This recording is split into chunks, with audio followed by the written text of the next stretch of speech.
Has never won a race at Riverside. Maybe he needs a little advice. I won my first race here back in 1983. In order to win here today, you got to keep your act together, stay on the race course, and have good pit stops all day long. If the leader ever gets away from you here, it's kind of like a fox hunt. If the dog don't see the fox, he ain't going to hunt it. Dale, if you really want to learn how to get around this racetrack, just follow me.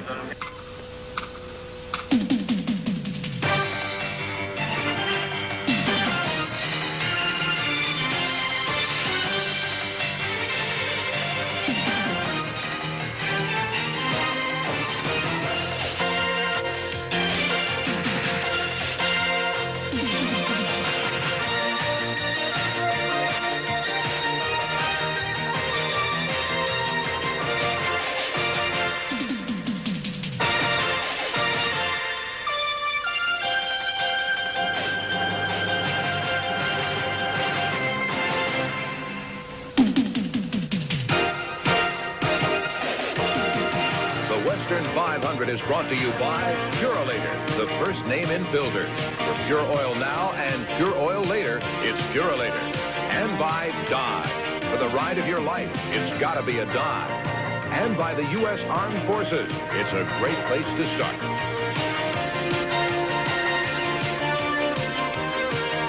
Welcome to one of the most famous racetracks in the entire world of motorsports. I'm Dave Despain, and in our annual live coverage of the Winston Western 500 stock car race, this track is always as big a story as the famous drivers and the fast cars.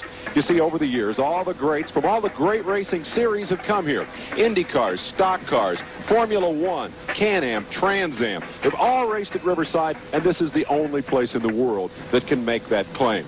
Riverside has been the launching pad for careers. Men like Dan Gurney and Mark Donahue launched their careers with victories here. And from the stock car ranks, Bill Elliott and Ricky Rudd both won their first race at Riverside. But Riverside has also ended careers and lives. The souls of old Joe Weatherly and European giant Rolf Stomlin rest out there somewhere. And then there's the death of this racetrack itself. After 3 glorious decades, Riverside is finally going to close. That's one of the stories we'll be following today on our live coverage of the historic 27th and final running of the Winston Western 500. Now let's meet our TBS sports broadcast team, and we'll start with the guy who gets rid of his rookie stripe after a great job at Rockingham 2 weeks ago. Down on pit road, let's go to Pat Patterson. Thank you, Dave Despain. And on pit road is Jeff Bodine. Now, he's no stranger to victory lane. He's on the pole for this one today. Jeff, how do you go about attacking this track? Well, cautiously, but you've got to go after it. A lot of good drivers back here, a lot of good cars. We all like road racing. It's a challenge. It's fun to us. So it's no picnic out there, but this Levi Garrett car's been running good. And hopefully we can keep it up front all day and pull in this victory lane up here. Okay, Jeff Bodine on the pole now. My partner on the pit road is Gary Garrett, and he's on the other side of the pole. We're here with Ricky Rudd, and this has been a good track for Ricky over the years, and you feel like it's going to be a good one for you today, Ricky? Well, we hope so. You know, you got to have a lot of luck out here at Riverside, keeping everything going for the full 500 kilometers. But we've got a real good car in this Motorcraft 4, and I feel like we've got a car that's good enough to win. Okay, well, good luck to you today, Ricky. Well, let's go back up topside now to the man who will call all the action today, our Ken Squire. Thank you, Jerry. What a lovely day for a race. Temperature in the 70s, blue skies, not a sign of rain. But rain was the story earlier this week in Southern California. Torrential downpours have created a situation where, after 2 days of drying, you get about 3 or 4 feet off the track, and it's a dust condition. You get about 10 feet off the track, and you can be mired in a swamp right down to your quarter panels. You really need to stay on top of this 2.6-mile facility all day. A guy that can speak to that and will throughout the day is 19-time Winston Cup winner Buddy Baker. Well, I tell you what, I've been in the garage area, and every driver here would like to win the last 500 here at Riverside. It's going to be a tremendous race, and every man here would like to be in the record books as a winner. Thank you, Buddy. Our Winston Cup expert, Johnny Hayes, is back with us today. How do you see it? Well, Ken, a lot of changes are coming up next year. Driver changes, crew member changes. I think you all know that there's a lot of big egos in this sport. And it goes without saying, everybody's going to try to prove that they are the key to the team this year. It's going to be awful embarrassing if Ricky Rudd goes out next year and someone else comes in that car and starts winning and he doesn't run well. So all these teams are going to try to run good today to prove that I was the magic of this team. Let's go to Dave Despain at the STP Pit Center. One of the things these fans will be watching here today, Ken, is the battle for the Winston Cup points. Still a lot of money up for grabs. But at the top of the heap, Dale Earnhardt has already locked up the championship, and he is certainly going to be out there charging today. He has something yet to prove this year. If he can win this race and the final race of the season at Atlanta, he can tie the modern record for single-season victories. Watch for Earnhardt to be on the charge. En route to the front, he's going to have to get around old Bill Elliott. In the second half of this season, Bill has come alive. That team has been rejuvenated, reorganized, and Elliott is definitely going to be very much a factor here today. He's looking for his third straight win. There's a good look at Bill from Dawsonville. He learned to race out there on the back roads in North Georgia, and so he's got a certain wealth of experience that he brings here to Riverside. Now we want to move down and talk to a guy that a lot of people think might be a dark horse to win this race. Done a lot of testing here, and it's not the traditional kinds of testing. He starts from third. Let's go to Pat Patterson, who's with Rusty Wallace. Well, this is a man who loves to throw the car around out here, and when it really heats up, Rusty gets going. Rusty, what are you going to do here today at Riverside? I'm just going to run hard all day long and try to save the brakes, save the transmission. It's a long race out here. Expect a lot of cars to jump out and lead real quick. Jeff's real strong. I expect him to jump out, but I just got to play my cool. You know, we won the first road race up in Watkins Glen, and we're going to try to win this again. It's the same car we had up there. It's running well.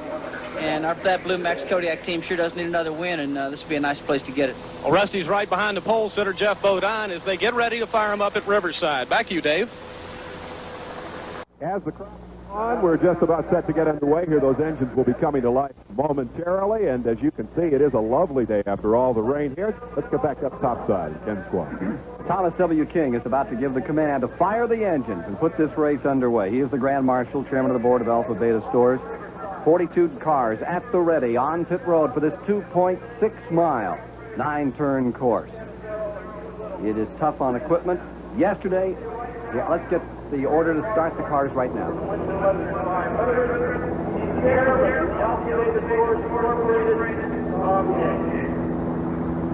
And the command has been given to fire the engines.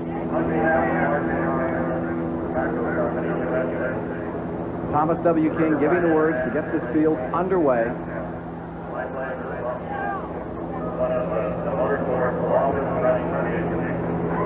And the 42 starters, led by Jeff Bodine, the 1984 winner, really want to get this one on. It's 119 laps, 311 miles, 500 kilometers for $300, $98,000, and a tremendous crowd.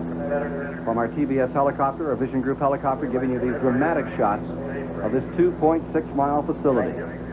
Eddie Gray, the first winner here way back in the early days, and then, of course, Dan Gurney dominating for 5 years with Parnelli Jones, and the likes of Mark Donahue winning here as well in stock car racing. Command has been given. Motors come to life. We're set to go. Jeff Bodine, 1984 winner, sitting on the pole. Field about to roll out. Great field today of 19 Chevrolets, 9 Fords, 5 Oldsmobiles, 5 Pontiacs, and 4 Buicks. The 42-car field averaging 115 miles per hour. The 19th pole for Jeff Bodine. First time here at Riverside. Second pole this year. Earlier, there you see the number 5 from the Hendrick Racing Stable.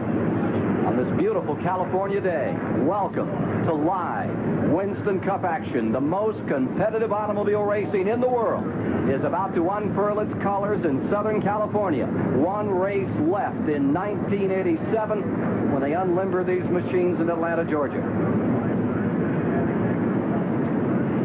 Now you're looking out of the Xerox car. Alan Kowicki carrying one of our cameras. What a great year he's had. Rookie of the year last year. He'll be giving us a lot of excitement around this course. Left and right hand of these 3,500-pound cars. The road racers, they say it feels like no brakes in the machine. So the field is rolling out. And as they do, the question is, what kind of a field do they face today?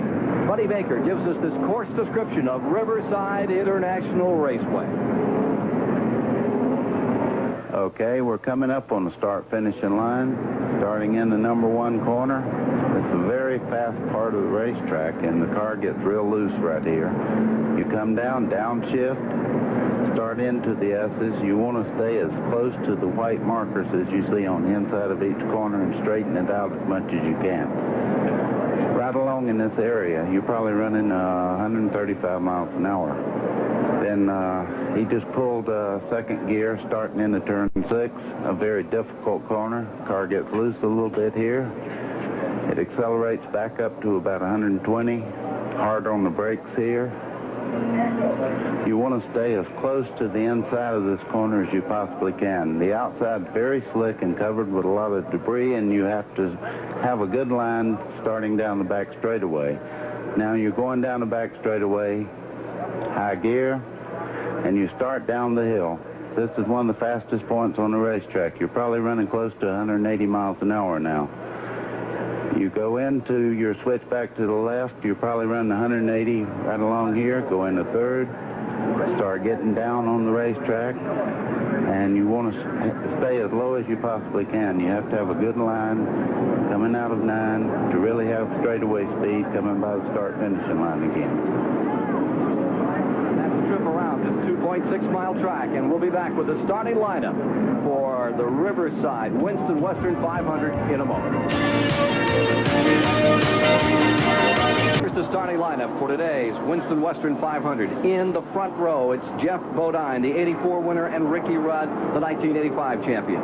In row 2, it's Rusty Wallace, winner at Watkins Glen earlier this year, and Terry Labonte, twice a winner here at Riverside in the June race. Row 3, there you find Kyle Petty, and alongside is Bill Elliott. For row 4, it's Alan Kowicki and Dale Earnhardt, whose best is second here. Row 5 is Michael Waltrip, and there's Benny Parsons beside him. In row 6, it's a 3-time winner here, Bobby Allison and Spanaway Washington's Derek Coe. Row 7, 3-time West Coast champion Jim Robinson and Harry Gant. In row 8, Bobby Hillen and the 2-time winner of the race, Richard Petty. Row 9 is Sterling Marlin and IMSA road racing champion Herb Hare. Row 10 is Rick Wilson and Roy Smith from Seattle, Washington.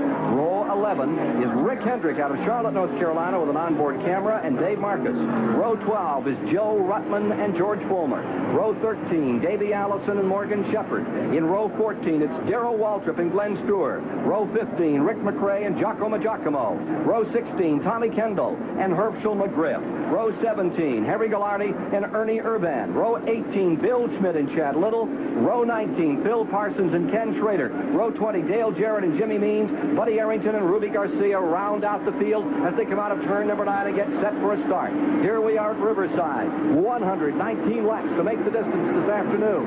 And breaking to the line in front.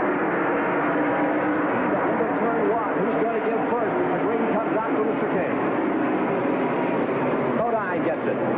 Ricky Rudd drops into second. Terry Labonte is in third. Back to fourth, falling one position. On that start is the car of Rusty Wallace. Through the S's for the first time.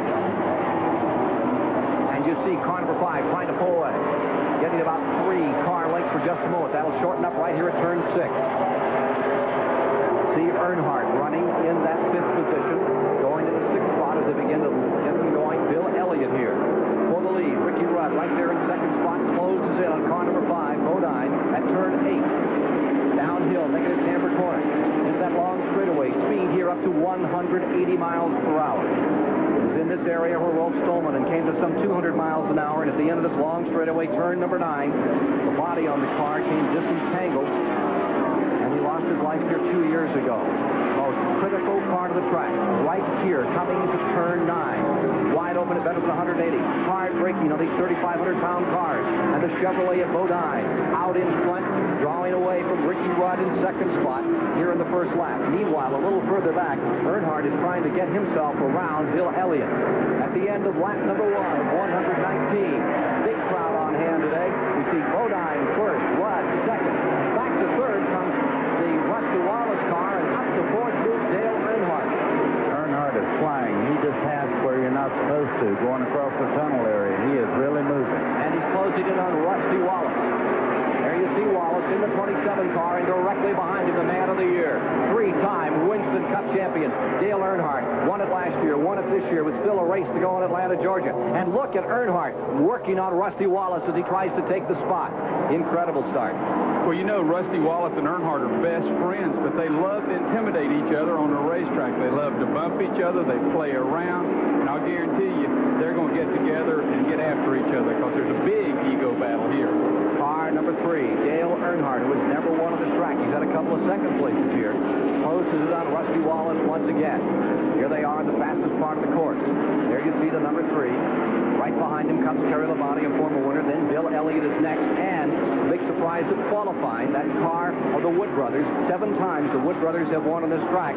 Kyle Petty at the keyboard in car number 7, maintaining a good, steady 6th position now. Well, Rusty Wallace won at Watkins Glen, and the way he won that race, everyone says, is brakes. He could drive by everyone and drive in deep, and he did that earlier and just drove right by Terry Labonte when Terry Labonte got on the brakes. It'll be interesting to watch, see if his brakes last. Brakes a critical factor on this racetrack, you may be sure. They certainly are, and especially going into turn 9. If you don't have the proper brakes there, you get off in the corner, and it screws up the whole lap for you, and you lose a lot of time.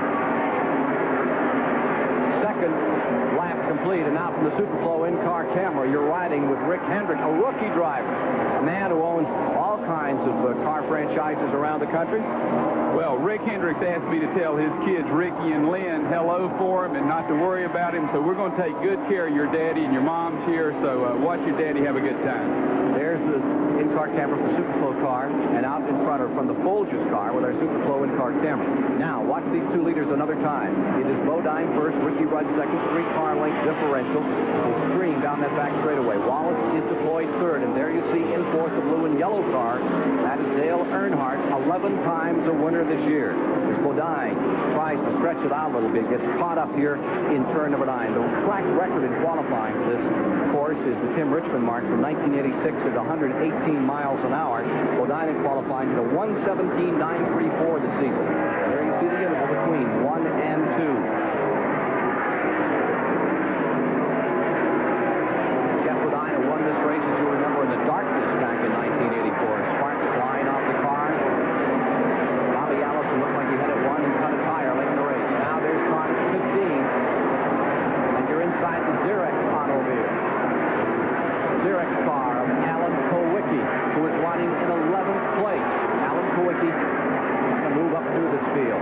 Front at turn 6, the leaders busting through. Definitely trying to close in. Earnhardt on the Rusty Wallace car, and Ricky Rudd squares off. It's a Ford Chevrolet battle up in front.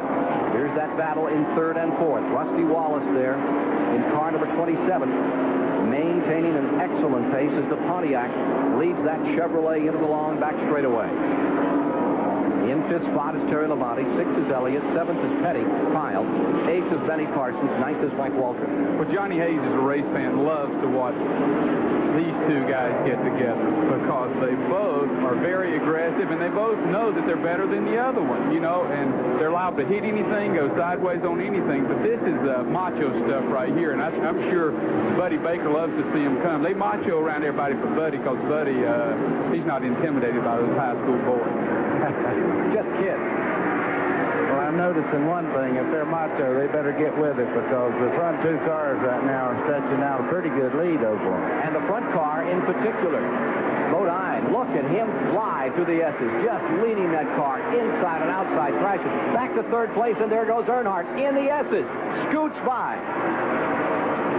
One of the things that motivates Dale Earnhardt is an opportunity that he will have only a couple of more times here. We're getting down to the end of Riverside's history. He's never won at this racetrack. He wants in his career to win on every track where this series runs. And if he doesn't get with the program, he's only got 2 more shots at doing that. He has come from 8th spot. He is the charger in this field. It's hard to pass at Riverside. He's passing people like Dale Earnhardt. He's around Wallace, and he's headed after the leaders now as he has moved into 3rd spot. And he is definitely closing up on 2nd place. Let's go back to those leaders again and quickly tell you that in 9th is Bobby Allison, while 10th on the track is Michael Waltrip. 11th is Kowicki, and 12th is Harry Gant. Jim Robinson, the West Coast, is currently 13th. Notice how lush and green it is out here. Riverside has never looked lovelier. This is to be its last 500. Mother Nature certainly came forth and gave this track an extra special luster for this weekend. Here's Ricky Rudd's car in 2nd place, and the man of the hour, Earnhardt, is trying to close in on him. You have a Chevrolet in 1st, a Ford in 2nd, Chevy in 3rd, Pontiac in 4th. There you see the 2nd place car of Ricky Rudd, former winner here, and leans those cars. That 200 pounds looks like it makes a big difference. Let's check the interval between this 15 car and Earnhardt, who was trying to close in on him. Get an opportunity here. See just how much interval. There you see Earnhardt into number 3. Back there in 3rd. Wallace is in 4th. Labonte 5th. Elliott 6th. Back to turn 6, the turn that took the life of Joe Weatherly. Back here in 1964, nasty corner. Here they are, down to turn 8, downhill. And that's really downhill, isn't it, buddy? You can lose it and pitch it right out in the wilderness there. It's definitely one of the toughest little corners on the whole course. You really use the brakes real hard, and if you go in and get on the outside there, you go right out in the desert. Well, everybody has an opinion about this racetrack, and now you watch the 27 being challenged a bit by Terry Labonte. Not that much. Labonte actually dropping back a bit there. Benny Parsons told us about what this racetrack, about what the toughest thing about adjusting to the track was.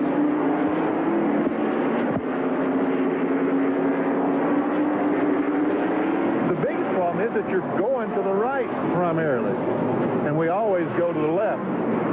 And, you know, you just get that little hard jumps up in your throat about every time you go into turn 9, turn 6 here, because it is a right-hand corner. Whereas back in the oval track, we have made so many left-hand corners that your heart don't jump up like it does at Riverside. It's a heart pounder for sure. As they come up here through that little cardiac canyon that leads up into turn number 6. Those S's can really get you. Get off in there or have a little problem with your steering, and you got big problems. Well, you got a lot of problems. If you drop off in the S's, you also blind the vision of the cars coming, and if you slide back out in the racetrack, you get hit. That's about 130 miles an hour. You had steering go away there one time. Morgan Shepherd around in the S's right there. You see the dust that he threw up, but it's really not as bad this year because of the rain that we had. He's got something amiss there on the... He's crawling crab-like back toward the racetrack. Something truly amiss on Morgan Shepherd. Saw his wife and baby daughter out here this morning. He was all pumped up for this race, but something happened to car number 26, the Bernstein car. Let's take a look in the replay. We can see what happened here. He got with somebody. The other guy kept on going. Let's get an identity on him. He's trying to get underneath him. Spins off. Is that Richard Petty or Buddy Arrington there? Kind of look like their colors. It was a West Coast car. It was Glenn Stewart out of Simi Valley, California, the 81 car, which is also a blue with red piping car. So Morgan Shepherd back underway again and dropping out of the top 20 here. Back with the leaders another time. There is Jeff Bodine in front, as he has been from the outset. Came off the point. In the second spot is Ricky Rudd.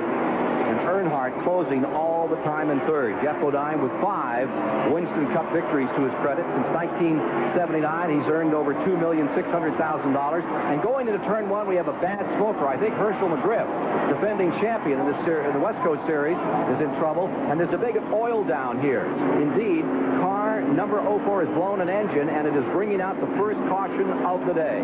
First yellow flag will come out at lap 8. While working lap 8, Herschel McGriff, 60 years old in December, driving with a broken leg today, is off the track, and he has poured oil and lubricant from the start line all the way into turn number 1.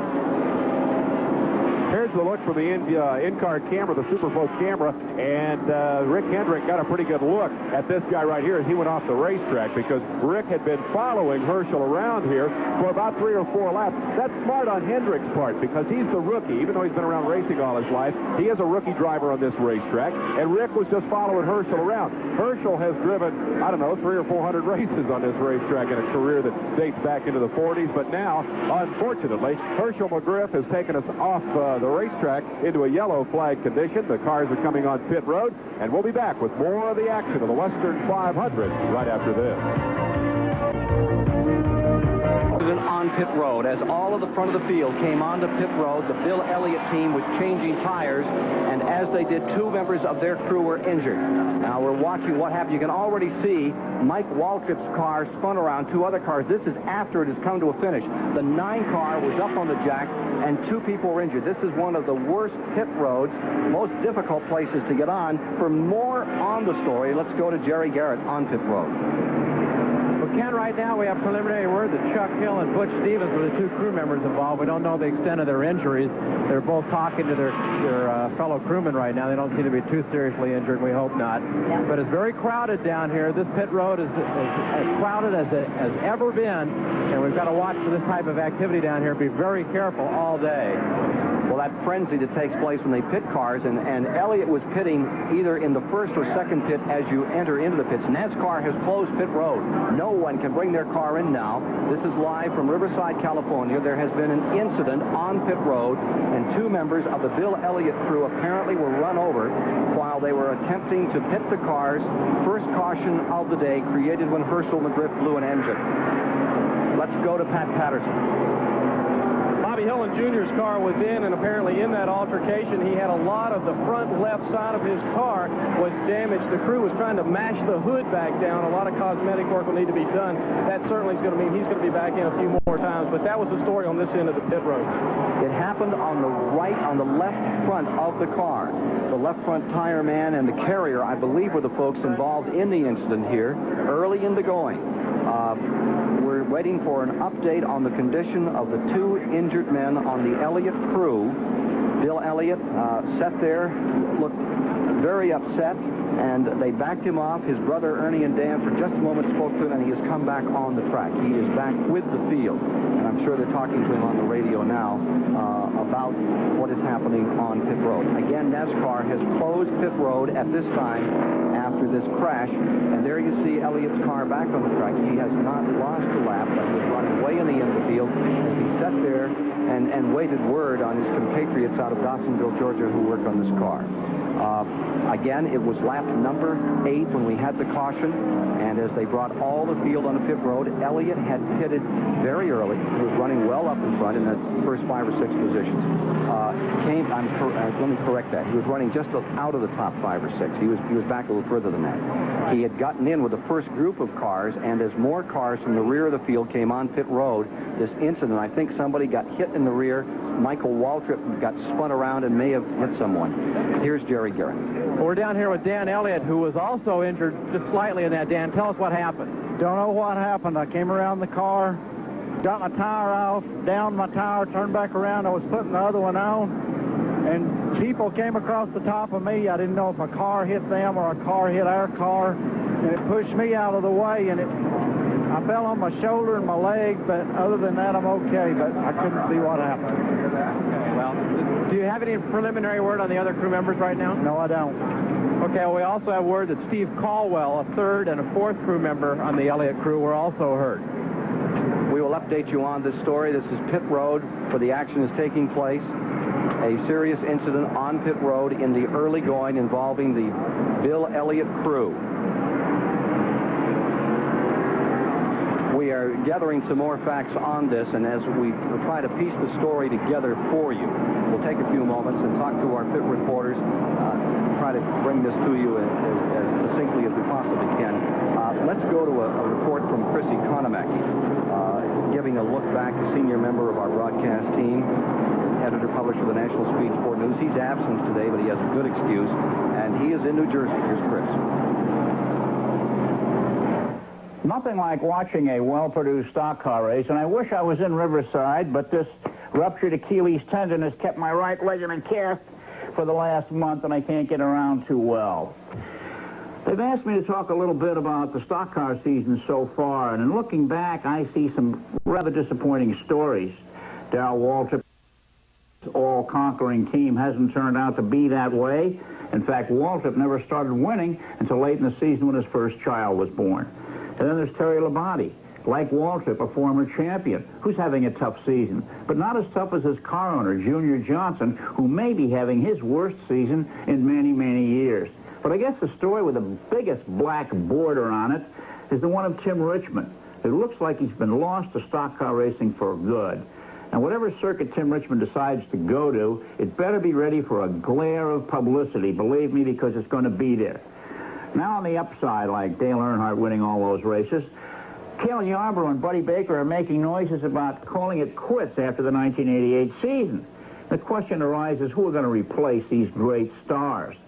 Well, I see a couple of names on the horizon. Alan Kulwicki of Milwaukee Alan, a former Rookie of the Year challenger, and a great driver and a great engineering head. And Davey Allison, Bobby Allison's young son, the most sensational rookie to ever hit the NASCAR tracks. But what's more important than the driving abilities of these two young men is the fact that they are today's drivers. And by that I mean they know more than how to drive a race car. They know that your hands have to be clean, your nails manicured, that when the sun goes down you put a shirt and a tie on. They know how to please the fans, satisfy the sponsors, and talk to the press. And these are the qualities, along with their driving ability, that are going to make them the stars of the future. Enough of this. Let's get back to the Winston Western 500. Thank you, Chris. We're gathering more information at this time, and we're going to get a couple more pit reports for you as to this incident on pit road that happened in the 8th lap. NASCAR has continued to close pit road. We are under a lengthy caution. Three people have been injured to the point where they're being taken to the medical hospital here at the track. A fourth member, and perhaps even a fifth member, was tagged. We're not sure if the fourth member they were reporting on as getting hit was one of the brothers, Dan Elliott, or if there was another member. And they're trying to get that story, but they don't want to be in the way at this moment, as they are still down there on pit road. 2 ambulances are on pit road, and we'll go back to that area of the track for an update after we pause for these messages. With you at Riverside, California, after a serious incident in the 8th lap, has put out a caution flag originally created by a blown engine. That was of little matter, but then as the front of the field came onto pit road, the car in the very first pit was Bill Elliott's number 9. Here we see this is taken just after the incident took place. And you see the number 75, the Rutland car, the number 30 car had been hit and turned sideways, and 3 members of the Bill Elliott crew have been injured. For an update on those injured and what may have caused the incident, Jerry Garrett has been getting this report together. Well, Ken, one of the treacherous spots about coming into pit road here at Riverside is this hump over here. I don't know if I can see it too well, but there's a couple of skid marks on that hump. If you come in too fast through this dip, you get almost airborne coming in here, and you lose control of the car. And I think they were coming in here 3 and 4 abreast in that pit stop, and that may have been what caused this thing. Now, we have an update that on the Elliott crewmen that were injured, Chuck Hill, Butch Stevens, and Steve Caldwell have been taken to the hospital for treatment. We don't know their conditions. We don't want to speculate on that. We'll tell you something when we know it. Dan Elliott, as we mentioned earlier, as he said, he hurt his shoulder. He's going to stay in the pits. Now, members from the Darrell Waltrip pit and also the Terry Labonte pit have come over and offered their services to the Elliott crew, which is now shorthanded. A very magnanimous gesture on those crew's part. Jim Robinson is reporting his car may have tagged the back end of Michael Waltrip's car, turning him sideways, and the chaos followed from there. Let me add a note on that information. I was very curious about how the Elliott team was going to operate here, and Jerry has just filled in that information that the Waltrip and Labonte teams were going to pitch in. At the top of the show, we talked about the fact that the point standings here are very critical. There's a lot of money coming up here for second and third place in the standings. Well, interestingly enough, the teams that have volunteered to help out Bill Elliott are the very... The Hillen car was also in that altercation, as we understand it, buddy. Yes, he's got extensive damage to the nose of the car, and pit road's open again now, so we'll see if he has to come in and do any metal work on the front of that car to make it go back in the race. They have just reopened pit road. They've just reopened pit road. It has been closed for the past 3 laps. Pat Patterson can update us on the Bobby Hillen car. Well, Hillen's car is coming down the pit road right now, Ken. He has extensive front left side damage on the car, and apparently what happened was he got a little sideways in the mesh down at the front end of the pit road. When the car came on down earlier, we had a whole lot of damage there, and they're going to have to take one of these giant crowbars, and Buddy Baker can explain that a little better. They're going to have to take one of these crowbars and bend the sheet metal out. Now, you can see that they're going to change the left side or right side tires on Hillen's car while the crew works with the crowbar over on the left side of the car to try to free it up so the sheet metal's not going against the tire. But a lot of work to be done on that car. 13 of 119 laps have been completed. The injured again reported as Chuck Hill, Steve Caldwell, and Butch Stevens from the car number 9 Bill Elliott team. The ambulances have left the area of the pits now, and we are are told that the 3 people are being taken immediately to a hospital for further examination. And as soon as we have an update on their condition, we'll pass that along too. George Fulmer at the present time has been shown as the leader. Alan Kowicki has gone to second. Darrell Waltrip to third. Ricky Rudd to fourth. Dale Earnhardt to fifth. Jeff Bodine to sixth. Bill Schmidt in seventh. Rusty Wallace in eighth. Ninth is Bobby Allison. 10th is Ruben Garcia from the West Coast. And Chad Little, 24-year-old law student from up in the state of Washington, who's the Winston West champion, now finds himself 11th overall in the field. Benny Parsons is 12th. As Bill Elliott and the rest of the field circulate here behind the pace car, that's an extra setback, really, for that team, because they had a tough time here this year. They struggled a little after winning the Daytona 500. You see from the in-car camera here, Alan Kowicki looking over the field. And you begin to get a sense here of the problems they have with the sun and the glare on this racetrack. Tough place to drive cars, especially with the dust that Buddy Baker talked about earlier.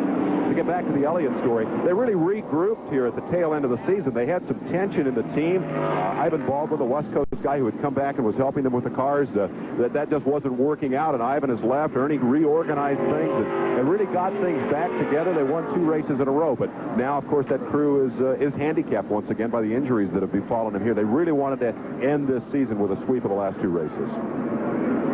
Field coming by, and as they come up, I think they're a lap away from a start with car number 29.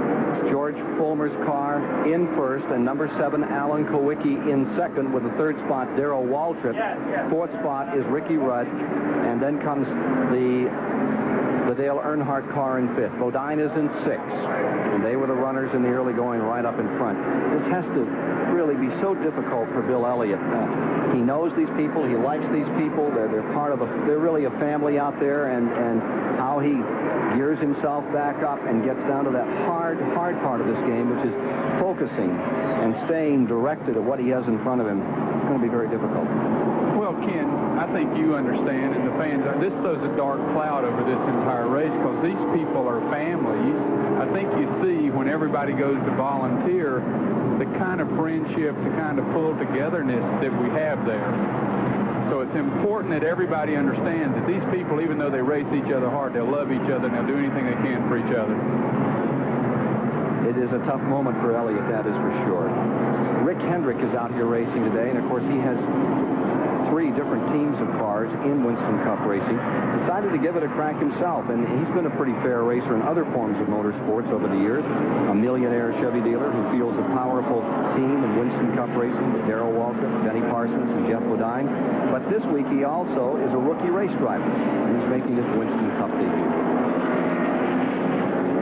Yeah, I've got all the bankers that I do business with are on Valium, I think, this weekend, and they're I don't know if they've got enough nerve to watch a race or not. Matter of fact, one of them's coming out here to watch me, but I've even got a friend of mine, Dr. Petty, who's a neurosurgeon there in Charlotte. He's out here, I think, just in case I hit the wall. But it was really the racing that got me in the automobile business, and I've driven all my life. I've driven go-karts and drag boats and, road race cars, and this is kind of the top of the line. This is the big guys, as Bodine tells me, and the crew's been trying to get me to do it, and so I guess I'll know a lot more about it. I know what the crew chief goes through, what the driver goes through, and I think it'll improve my perspective of the sport by competing in this race. And what about the added responsibility of the in-car camera?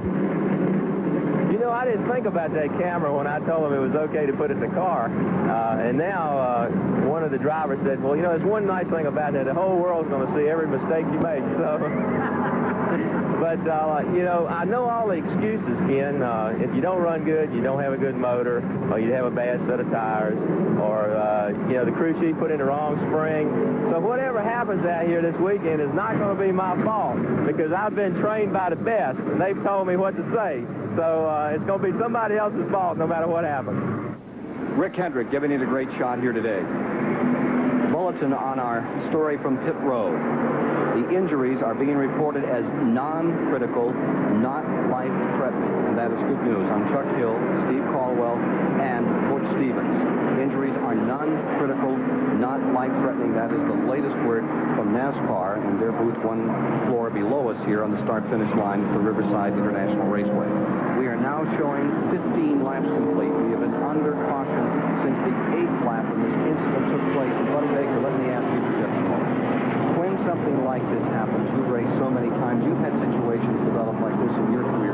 How do you refocus? How do you get the critical business of concentration back when friends and real family to you have been injured, as we've just seen here?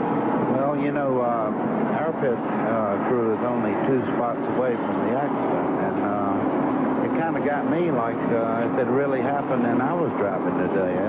It's kind of a thing at the moment, it's the most important thing. Racing is secondary.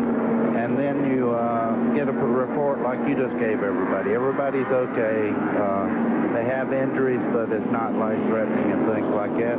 It goes completely out of your mind, and you go back to racing. Benny Parsons once told me that when he saw his brother flip 15 times in that terrible crash at Talladega, he said it was the worst moments of his life until his crew came on and said, Bill's fine. And he said, then I put it out of my mind and went right back to the race.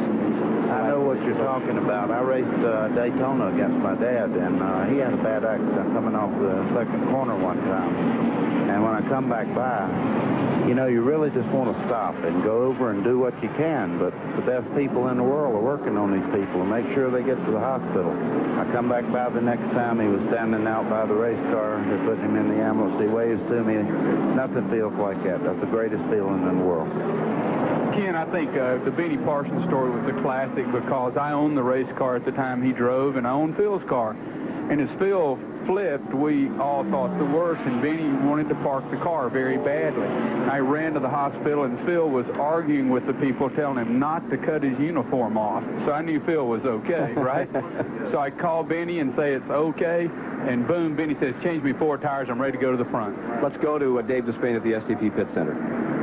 The pole sitter has led every lap of this race thus far. Of course, we've only run 8 laps under green. Jeff Bodine won the Busch pole here, and he broke out of a big tie in the Busch pole standings for the year. We want to take a look at those standings and set the field for the first big race of 1988, which will be the Busch Clash.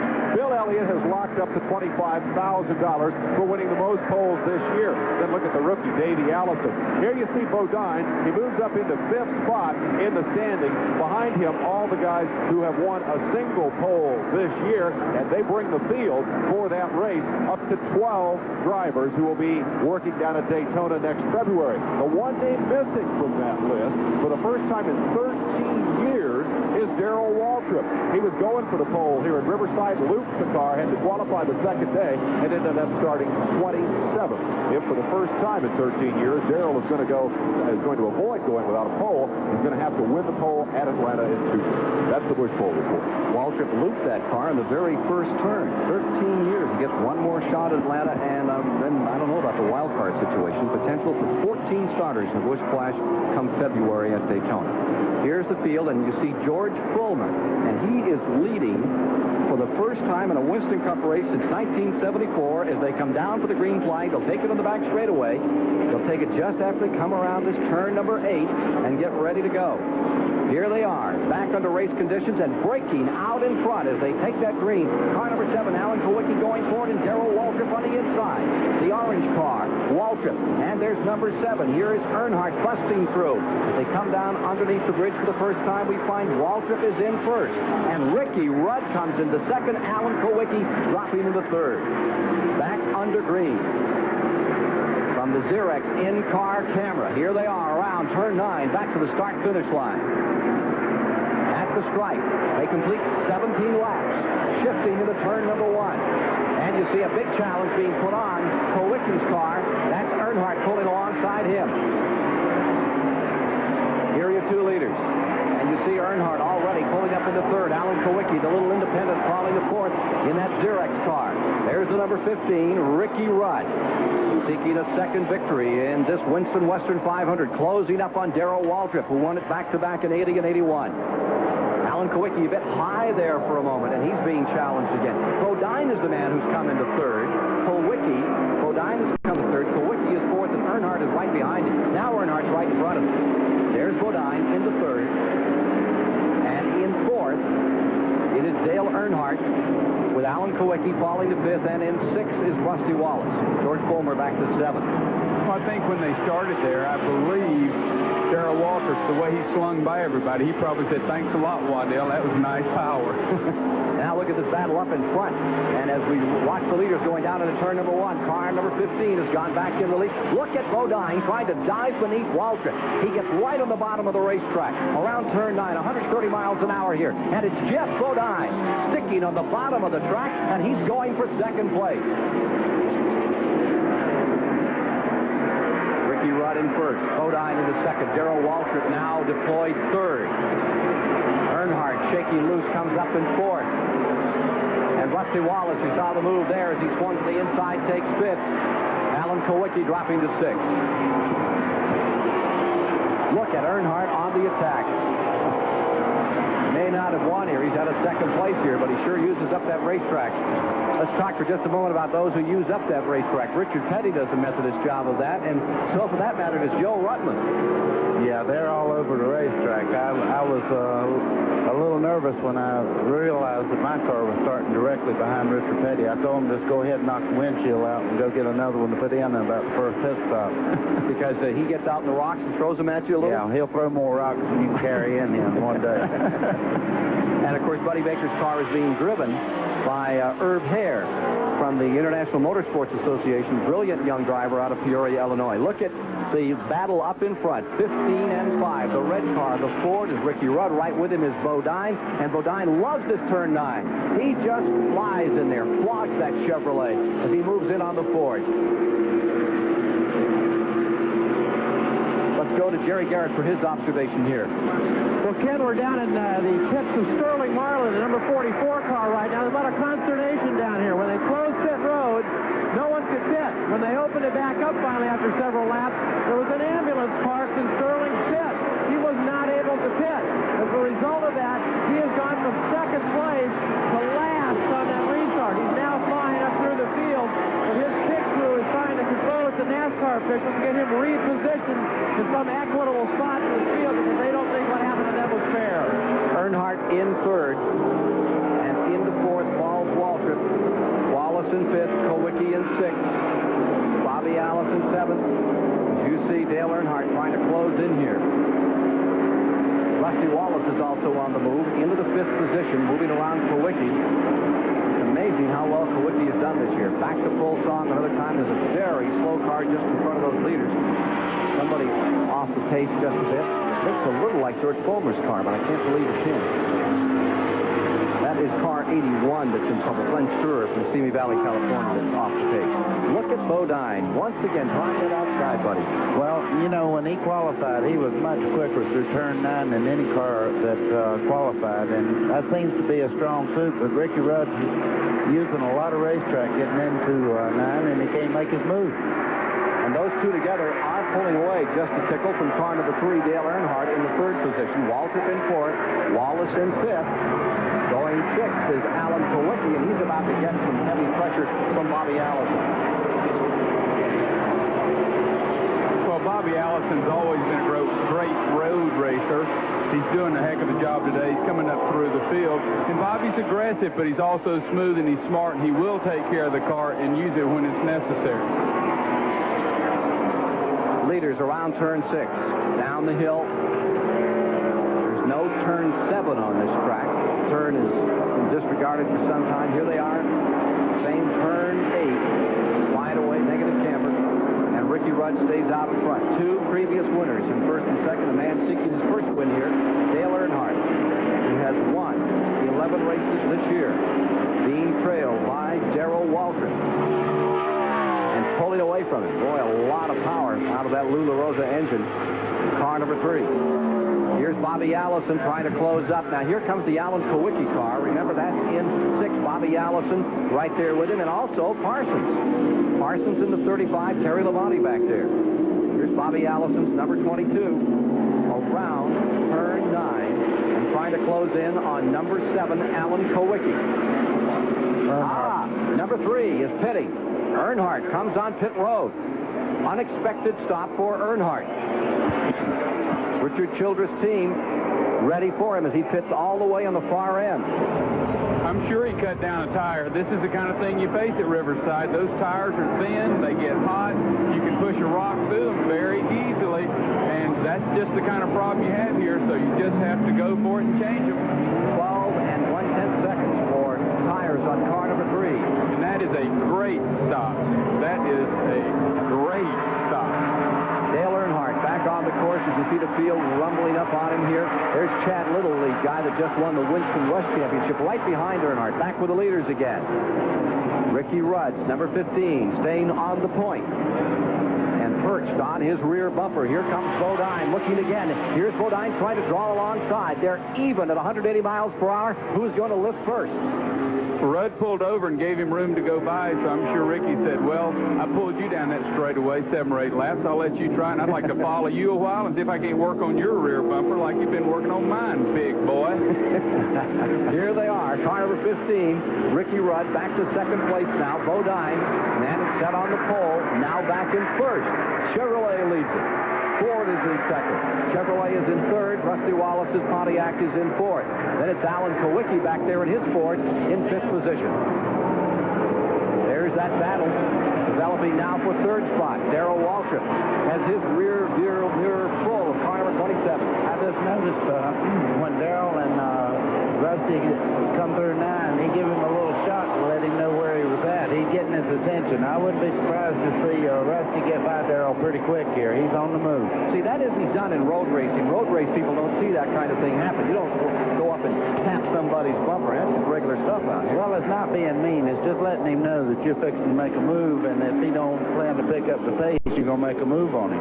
Oh, yeah, Buddy Baker. It's not being mean to knock him off into the third turn. I just told him I didn't want to hold me up. But let me tell you something. Poor old Darrell looked back there a while ago. He had Earnhardt and said, oh, Lord, now he looks back. Here comes that crazy Rusty Wallace. So he's sitting there saying, I can't relax. Let's go to the pits and Pat Patterson. Story on Dale Earnhardt's car is this flat tire, as they've already marked it here. Now, we told you earlier that you can get into this kind of trouble at Riverside, and that's exactly what has plagued the number 3 car. A flat tire, that caused the pit stop, and it lost Dale Earnhardt's valuable time. Earnhardt has dropped out of the battle. This is the battle right now. It is for third and fourth. Waltrip's number 17. Poor old Darrell there trying to hold off the number 27. Look at Wallace down on the inside. They'll come to the wire. Dead even. And that'll give Waltrip some advantage as they come into the left-hander. No. A great move by Rusty Wallace. And he is around Darrell Waltrip. One quick note. Poor old Darrell has come from 27th starting spot. He really got the benefit of that yellow flag. The 3 cars that qualified 1, 2, 3 are ahead of him, and then comes the 27th qualifier, Darrell Waltrip. So he has solved one of his big problems today, and that was how to get to the front. For just a moment, Darrell Waltrip owned Rusty Wallace. For a split second, they're heading right on the outside. It could have been disastrous, and they just ease on through. Now you see them with Rusty Wallace in third, Darrell Waltrip in fourth. The leaders, meanwhile, are still Jeff Bodine and Ricky Rudd running nose to tail for first place here in our live coverage on the Superstation of the Winston Western 500. There's more to come, lots more action, so stay tuned. 119 laps complete. You're watching car number 3.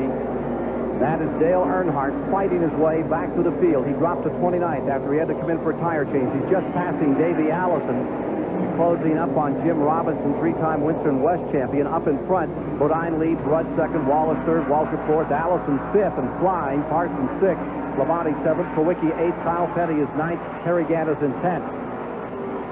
Let's go back up with those leaders another time, and here they are, still stuck together just as they were earlier. Jeff Bodine, that his biggest payday, 1986 Daytona, when he took that one home. Out in front, Ricky Rudd rambling along in second place in the Bud Moore Ford. Then there's a bit of an interval back to third where Rusty Wallace has the Pontiac. So it's Chevrolet, Ford, Pontiac, 1, 2, 3 here at this juncture of the Winston Western 500. Live on the Superstation this afternoon. You're riding with Jeff Bodine here as he just guides this car, this 3,500-pound car, so gingerly around turn number 9 and then flat puts it back toward turn number 1. Jeff Bodine out in front. He works really hard to be a good racer, road racer. I try to be, you know. I guess I go back to running roads back in Shimon when I was a kid in high school. All those dirt roads and windy, curvy roads. give me some practice, I guess. Maybe for road racing, I don't know. But it seems like the first time I got into a road race, I enjoyed it. I did well. And I really do enjoy road racing, and maybe that's part of it. If you enjoy something, you do it better, or you try harder. I don't know what it is, but it's a lot of fun. There you see Jeff Bodine out there having a lot of fun in car number 5 as he continues to lead on this treacherous 9-turn Riverside International 2.6-mile road course. Ricky Rudd stays right in second. Up to 22nd has moved Earnhardt. He was in 29th. He picked his way through. And Bill Elliott's car is now showing as 15th. And the report is that none of those injuries are critical on those 3 mechanics that were hit on pit road back at lap 8. And we'll update you on that story again as soon as possible. They have assistance from other pit crews for the Elliott team as they swap back and forth among teams out there to help Elliott through this crisis that happened early in today's race. His crew depleted. Dan Elliott was also knocked down. He is fine. He was with us on the telecast for a few moments. And Elliott is out here trying to gather it back up. Assisting that depleted Elliott pit crew will be 2 men from Darrell Waltrip's crew and 2 from the Junior Johnson crew, Terry Labonte's race team. There you see Bodine getting a little breathing room now. He's got almost 3 car lengths. That's the biggest lead anyone has enjoyed in this race. George Fulmer briefly that. Now you see Waltrip in the 17 car. He's back there in 4th, chasing Rusty Wallace, who is in 3rd. Darrell Waltrip around turn 6. To get his season rolling as well.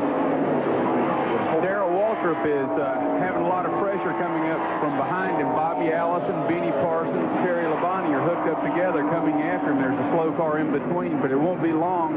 Darrell will have his hands full. You can see everybody coming into the camera right now. Now that slow car is Tom Kendall, the young driver from UCLA, who was the IMSA champion, GTU car number 76. For the last 2 years, the International Motorsports Association, 1 car slowing dramatically here. It's like there's Erlen Marlin. And Bobby Allison's car thundering down into turn number 9, followed by Benny Parsons. Allison in that 5th position, Parsons in 6th. Benny definitely closing up in here. Buddy Arrington scooting by. Ken, if you notice, Bobby Allison's closing in really fast on Waltrip, and he's bringing Benny and those guys with him. But as this racetrack gets slicker, Bobby Allison gets better and better. I tell you, he's about as fast a car as anybody out there right now. And if he gets a few breaks, he'll be right up there hammering with Bodine. And the 83-time winner, 2-time winner of this race, Bobby Allison, is definitely closing ground all the time here. There you see this little trio. It's Bobby Allison, followed by Benny Parsons, and right behind them, Terry Labonte, 5th, 6th, and 7th, up over turn 6, and closing in on Darrell Waltrip at number 17. All 3 of those fellows are great road racers. Terry Labonte told me yesterday morning, he said, boy, it used to be really fun to come out here when there's only 2 or 3 of us could run this road course, but now it's a lot tougher. Here we are with the Superflow in-car camera. Rick Hendrick storming along still out here, looking pretty good. Running 21st or 22nd now on the field in the Superflow in-car camera machine, Folger's car. Back with car number 17, Waltrip. Hands full. And about to have his arms and everything full out here of car number 22, Bobby Allison. Let's go back with that leader, and there you see car number 5, Bodine, getting a little more room over Ricky Rudd as he draws the beat on winning here, his 2nd Winston Western 500. Definitely the man that's going to be in trouble here momentarily is Darrell Waltrip. He's trying to fend off 3 guys who have real intentions of taking 4th place away from him. There you see 2nd place, Ricky Rudd. Wallace is back there in 3rd. It's live today at the Superstation.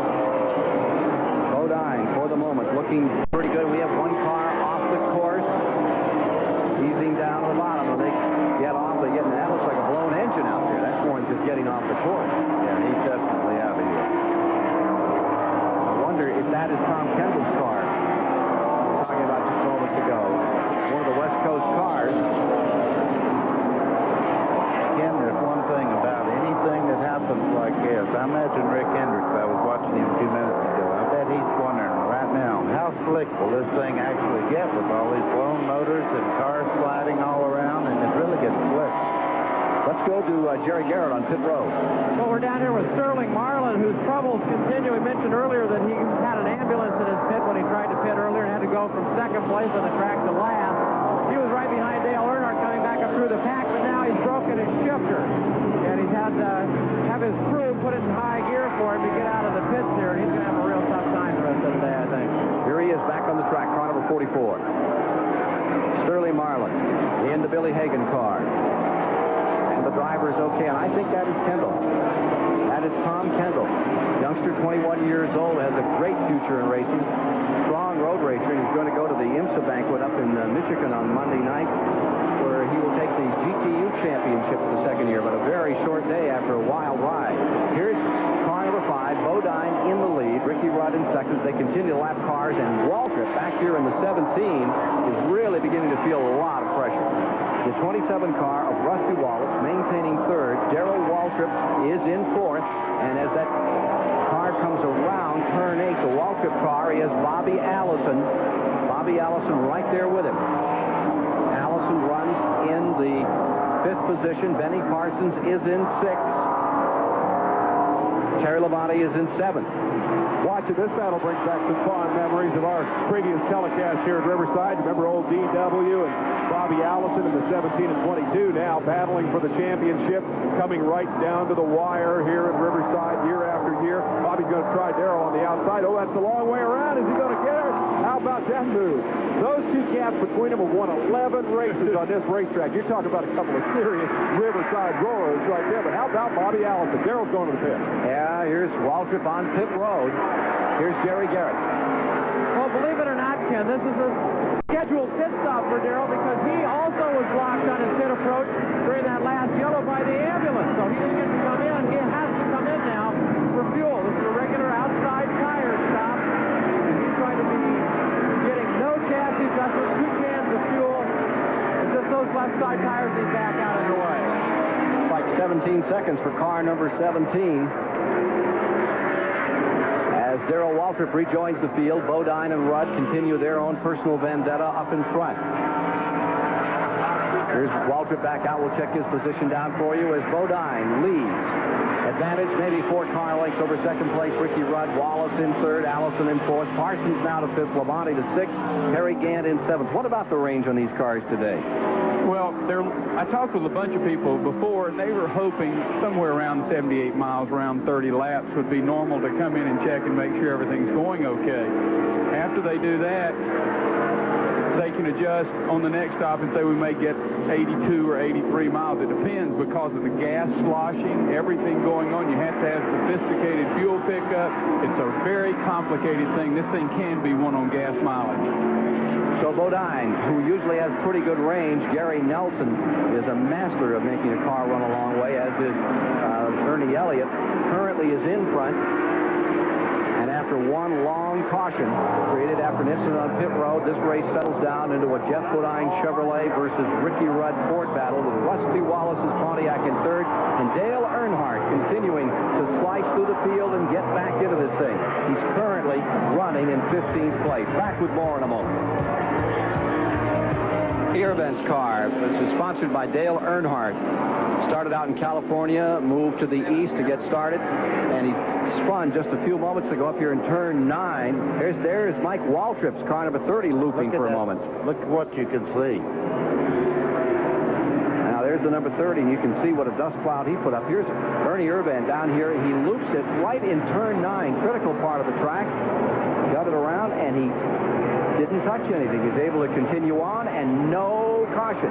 Let's take a look at what happened to Michael Waltrip in the All-Pro car. Here's Michael getting off.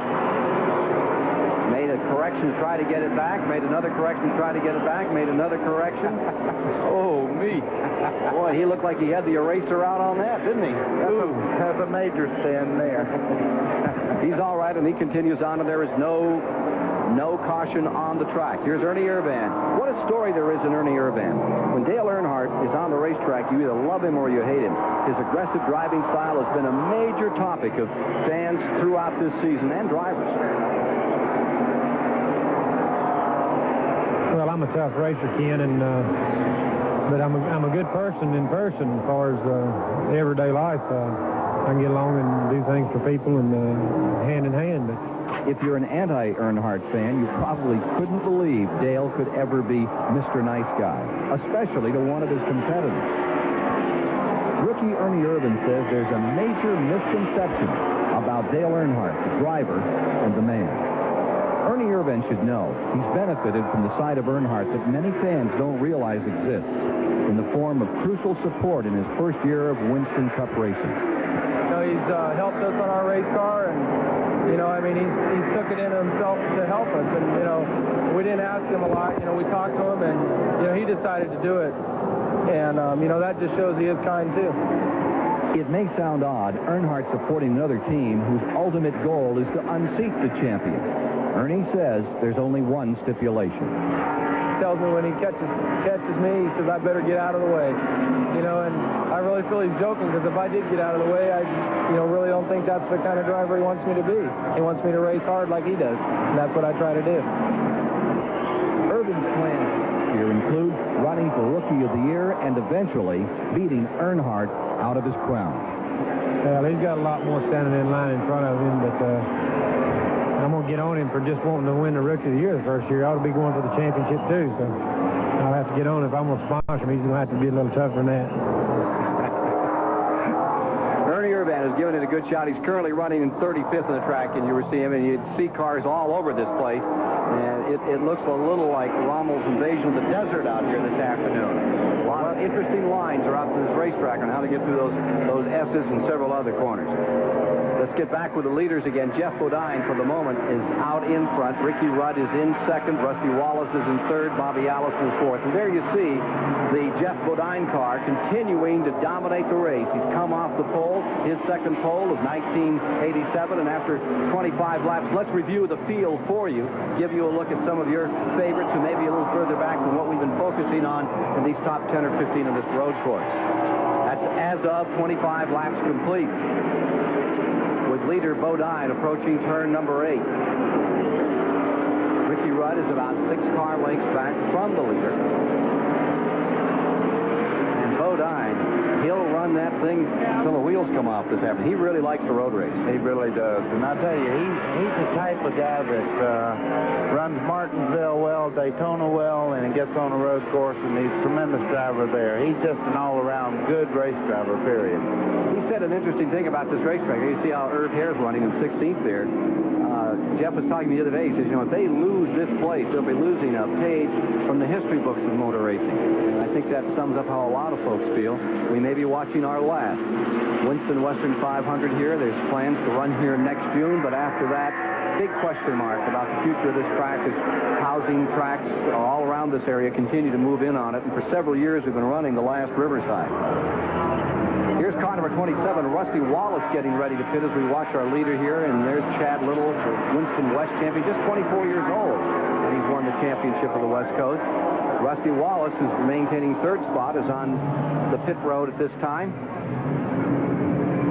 Change of tires for Rusty. Rusty Wallace has one of the top pit crews in racing. Harry Gant's coming right in behind him. Right in behind him. If we just bring our camera back, you'll see Harry Gant's number 33 in there as well. There's Rusty pulling out, and Parsons is also pitted. So they're all coming in for fuel here, and Bodine staying out. I say all. 3 of them came in at this point. And that battle of the range, just how far you can carry a car and a tank of fuel, gets critical at this time in the event. We are now showing some 37 laps complete, 37 down. Well, we said earlier they were all hoping to get 30, and the caution came out somewhere around the 8th lap. So a lot of people are being a little conservative. They want to make sure they get that tank all the way full, because if you run out of gas here, you're in big trouble. If you run out down the S's, they'll have to send a truck out to get you. The story on car number 5 is he may pit right now. He may pit right coming now. down pit road. Patterson is there. Gary Nelson's award-winning pit crew will go to work on the leader, Jeff Bodine, the yellow and white car. Bodine brings the car smoothly into the pits, and they'll go to the left side, the driver's side of the car, and change 2 tires. Take on 2 low loads of fuel here, no chassis adjustment on the car, as Bodine will look to get back out as quickly as possible. They will not change 4, it will only be 2, and Bodine is down and away. Bobby Allison has also pitted at this time, so Ricky Rudd has appropriated first position here in our coverage of the Western 500 on the Superstation. Kyle Petty's bringing his car in. Dale Earnhardt gets a chance to run a little further. He will definitely be moving through the field now and getting a chance to run back up on those leaders with these pit stops. I'd like to ask Johnny Hayes a question about that fuel mileage situation, or Baker, either for that matter. These guys, as we mentioned, went into that long yellow at about lap 8. Most of them came in right away, and then the pits were closed, and they couldn't come back in. We're at 38 now, so they've essentially run about 30 laps, but they ran nearly a third of that under a yellow flag. And my question on this racetrack, where we've seen the race won and lost by a late stop for fuel, were they able to learn anything there about their gas mileage, or does the fact that so many of those laps were under yellow render all that information useless? No, I think they do learn quite a lot from it. They can examine, they can estimate and figure, well, we're getting 3.8 under green and we're getting 4.8 under caution. I think those kind of things they do figure, because they do have fuel specialists. Ricky Rudd's coming down pit road. Leader is on pit road. Ricky Rudd bringing number 15. You see him pulling right in front of the Superflow in-car camera of Rick Hendrick. Folger's car coming back on the track. He should come right by number 15. There you see him. And car number 15, Rudd, is in, putting on left side rubber. We're talking about great pit crews, and all these teams we're watching year in, year out. These are best. And the reason they're the best is they've been together forever. That Bud Moore crew's been together since Buddy Baker was 17 years old, ran his first race, I think. Toward the 40-lap mark, a 23-second stop here, almost 24 on Ricky Rudd, and that will be costing. Usually that Bud Moore crew is snappy. Well, one thing I noticed about Ricky Rudd, several of the cars that have stopped took on 2 tires. He took on 4. That may be a decided advantage in just a few moments, because the car will run quite a bit faster with 4 new tires. So we'll pick up a new leader for you here in just a moment. We're watching car number 78 idle down on the pit road another time. And as we get to this point in the race, it is fuel stops that are the order of the day in the Winston Western 500 in Riverside, California. We had a moment early in this round where car number 3 had to pit early. That was in the last 10 or 15 laps, call up this round between the last fuel stop, and fell back to 25th spot. Earnhardt will find himself right back up with the leaders now, as they've also pitted. He's into the top 5 for sure, and we're waiting for official documentation from NASCAR as to exactly where Earnhardt is.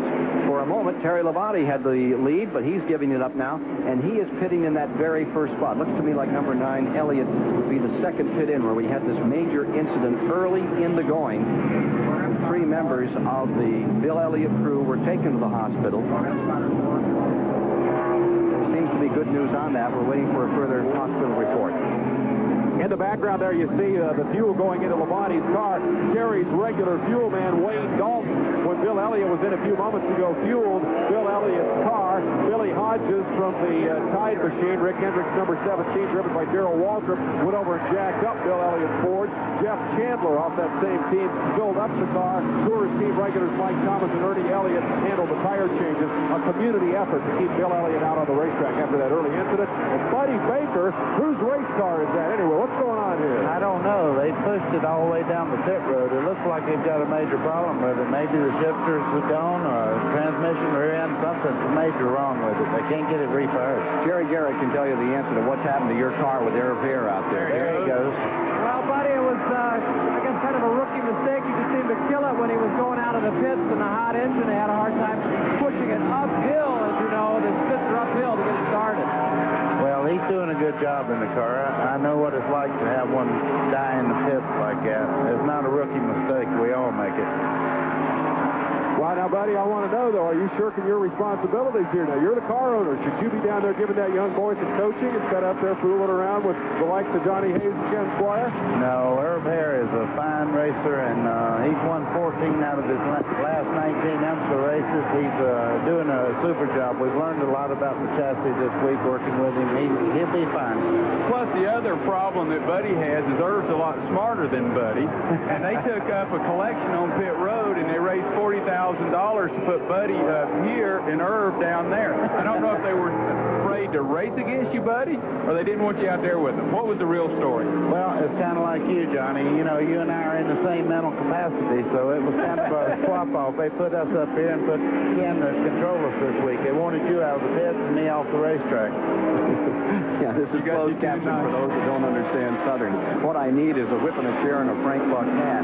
Here's Jeff Bodine back in front now, and Rusty Wallace has come to second with Dale Earnhardt third, Ricky Rudd fourth, Benny Parsons fifth, Bobby Allison sixth.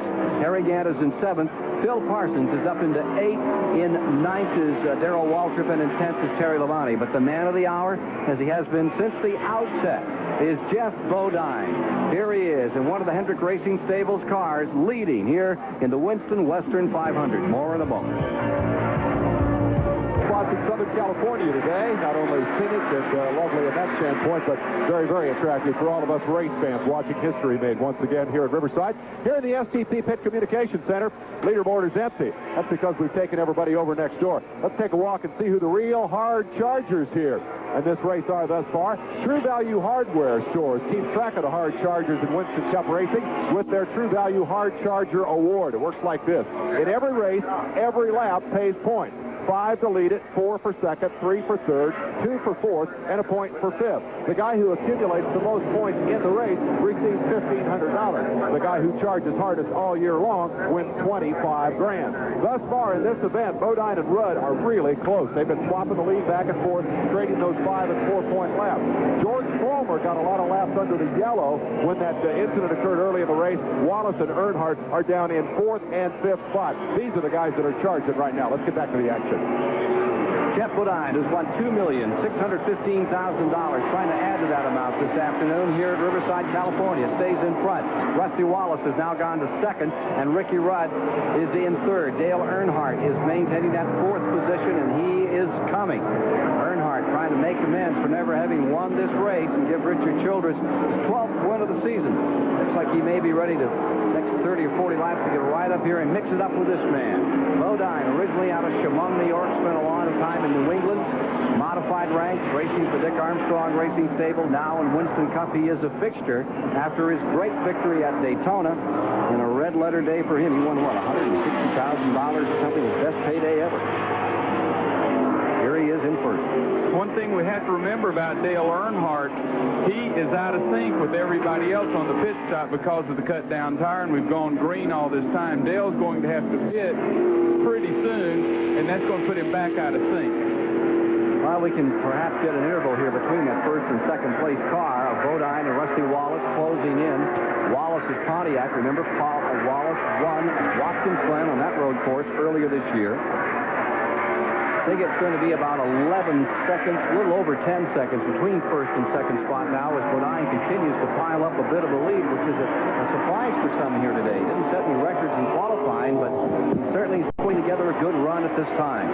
Earnhardt fourth, Benny Parsons fifth, Bobby Allison sixth, Terry Labonte in seventh, Harry Gant is in eighth, Darrell Waltrip is in ninth, and Phil Parsons is in that 10th spot. That's how they stand with a total of 45 of the 119 laps complete in this $389,000 next to last race of the 1987 season. Now let's see if we can get interval between first and second spot to give you an idea of how far back indeed Rusty Wallace is as he tries to close in here and get back up with that leader. There you see the Earnhardt. There is the number 27, which is running in the second spot. Then Ricky Rudd a couple of spots back. Buddy Arrington's car drops on the inside there. There is the 15 car, and there's number 3, Earnhardt. Earnhardt's in fourth, and right there you saw the number 35, that green car of Benny Parsons, which is running in fifth. One of the Folgers cars. Here's Parsons moving right along at a good clip. He does well on a road course, doesn't he? Benny's always been one of the best at Riverside. Every time he comes here, he gets around very well. He's come close to winning here several times. He finished second to Bill Elliott when he won his first race here. From the Xerox in-car camera, here's Alan Kowicki working at it up at turn number 6, closing up on the Red Baron car. Number 90, Ken Schrader, who won here yesterday. Schrader came home victorious in yesterday afternoon's encounter with a brilliant ride. There's Harry Gallardi's number 14, one of the West Coast drivers. Remember, there's a war within a war. The West Coast kids get a chance to come out here and try to show their stuff. Well, I think the West Coast people had their feelings hurt a little bit. Here come the Winston Cup people into their hometown, and they get all the credit. And I'll tell you, these boys have done a good job for themselves. Trying to show their colors and get up in here. It's been some time since they've had a winner out here. Let's go back to the alfalfa farmer, wasn't it? The last one that won out here. Here's 27 and 15 continuing their battle for second place. Let's remember that Ricky Rudd changed 4 tires when a lot of those people chose to change 2, and Buddy pointed out immediately, he said, that was a good call, and you watch Ricky Rudd come up through the crowd, so now I know why Buddy Baker's so smart and not a banker or something that owns a race team. Congratulations. There you go. You just watch him going in the 9 here. He'll put a move on him if you're not careful, man, the next couple of laps. That car's flying in the 9. And the other one that's flying is that blue and yellow colors, the Richard Childress car running just back of car number 15. He's back about 30 car lengths, but closing all the time. And notice how the sun bothers you on this racetrack. No matter where you go, sooner or later, it gets you good. Here's Pat Patterson. Well, Ken Schrader came out to Riverside and practiced a lot earlier last week to try to get ready for this one, and he's got problems this afternoon. It's a clutch linkage on his car that's going to slow him down, so you may keep an eye on him in the tower as you see him having a hard time getting in and out of the pit area. Struggle for second place here. Wallace's Pontiac under heavy challenge from car number 15, Ricky Rudd. Dale Earnhardt just watching as these two dish it out, coming up through the S's another time. Wallace wanting his second roadways win of the season. There now. Here we are back into turn number 8. Ricky's going to show it. Now, those tires are going to go away after a while in this kind of a skirmish. Richard Petty in car number 43 is on pit road. He's running 11 on the field right now. 311 miles, 500 kilometers the distance today. I still want to see him win one more race. I definitely want to see him win that 201st. Here's Richard back underway. I'm littering as he came out, dropping his cup of water there. We're getting some reports on that incident, and a battle on that second place battle, I think, is getting pretty good right now, as Rusty Wallace is having a time out there with Ricky Rudd. Here's a car that's showing a little bit of smoke and in trouble, and there's Davey Allison. Davey Allison, who hasn't had a call in some time, is not having a good day. Davey Allison running back outside of the top 15 at this time. Right in front of him is Jimmy Means. Jimmy has a good run this afternoon. Remember, he drove one of the Hendrick cars in Charlotte, North Carolina. It was a terrible crash in the 22nd lap. One of the best light drivers out here in the event. So Bodine stays first on a beautiful day at Riverside, California. Here you see him at turn 8. Ricky Rudd is in second, and Rusty Wallace is in third. We discussed Jeff Bodine's feelings about the possible closing of Riverside with him, and here's some other insight he gave us. A lot of tradition, a lot of history behind this track. I won a race here, and I thank God I have. Now I have a pole here, and so that's good, but I want to come back many, many years and win more races, win more poles, so I don't want to see it go.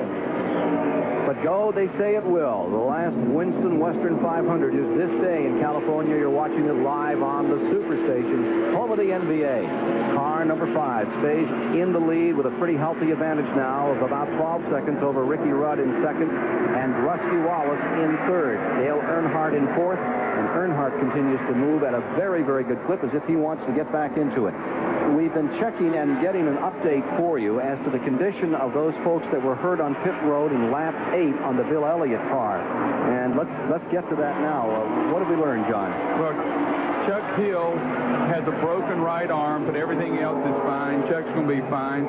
Steve Caldwell was shook up a little bit, but he's fine.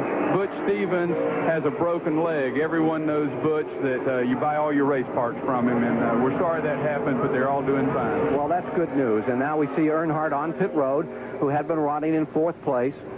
He's coming in, making a right side, going all the way around on rubber here on Dale Earnhardt's car. So it's good news on those people that were hit by a car on pit road, not life-threatening, not life-endangering for those three. Right.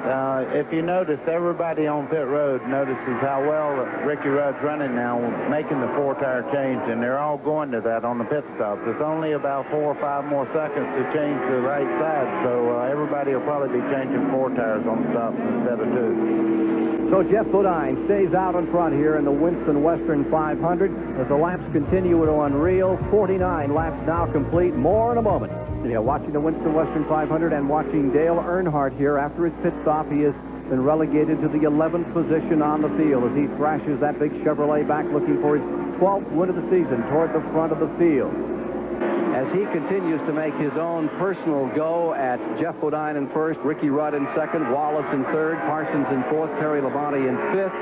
Let's take a look at other motorsports activities taking place this weekend around the nation and the world and go to our GM Goodwrench Motorsports Update.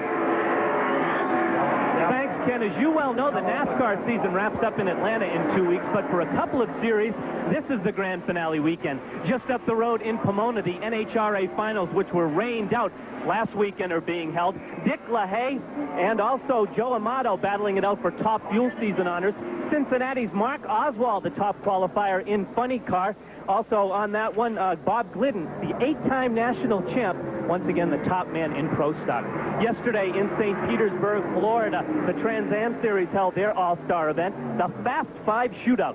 Series champ Scott Pruitt in the number 2 car led most of the way. However, he ran over some debris, flattened both right side tires. Teammate Pete Halfer in the number 3 went from third to first, held off Elliott Forbes Robinson to win the $7,000 first place prize. Not bad for about 13 minutes work. The final Trans Am event of the year is being held this afternoon. Incidentally, earlier this week, Lloyd Frink, the organizer of the IMSA race in West Palm, was arrested as part of a major drug bust in South Florida. Well, that's it for this GM Goodwrench update. Let's go back upstairs to Ken. Thank you, Bob Richards. And just as you began that, we came under caution only for debris. Not a serious incident on the track. He had caution, and Jeff Bodine made his pit stop, came back out again. This will bunch up the field. Check down the number of cars as you see more activity on pit road. There you see the Waltrip car just in front of Elliott. You also see the problem we have. They don't have enough room. The cars, there's 3, 4 cars stacked in, 1 car sticking out on pit road. Now you can see why you have the accidents like we had, and I think that shouldn't happen. Jerry Garrett is down there. In quite a tough situation. He knows all kinds of different people wearing uniforms working on that Coors car. That's because they've had a lone crew members from different teams to help out the Elliott crew since all their crew members got hurt. But all 3 cars were in here at the same time, so who works on what car when? As we watch Darrell Waltrip come back out onto the racetrack, he has another problem besides the traffic jam. We've seen him get to the front thanks to the yellow and the long caution early.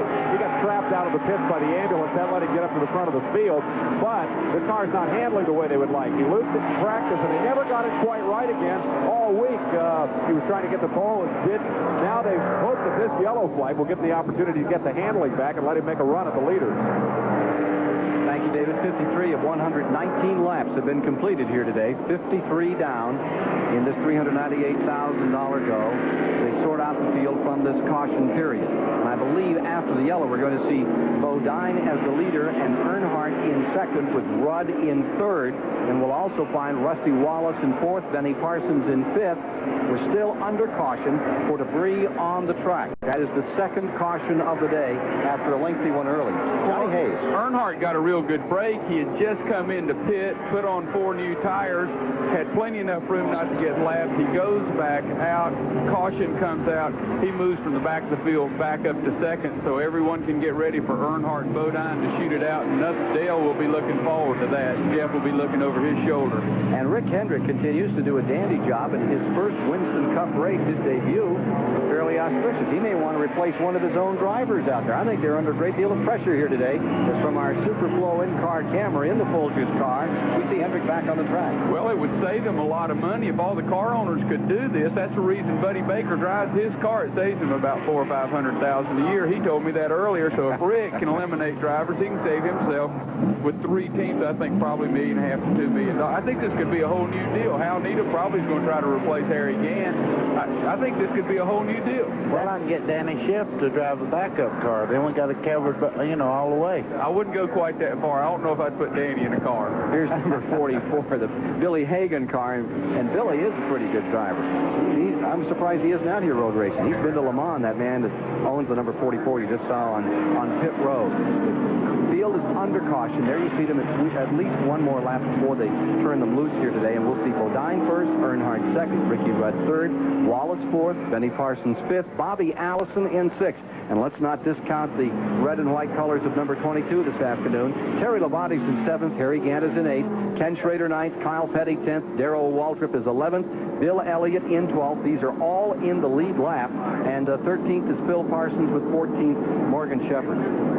Well, I think great things starting to happen because they found out that Hal Needham says he can drive a car if Rick Hendricks can. All these people are starting, so I think we could get a race going.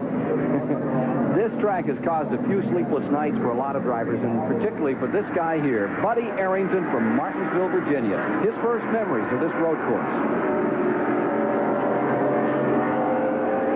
I came up here, so I had to do something. So I got in a road car, and I go out there and ride around.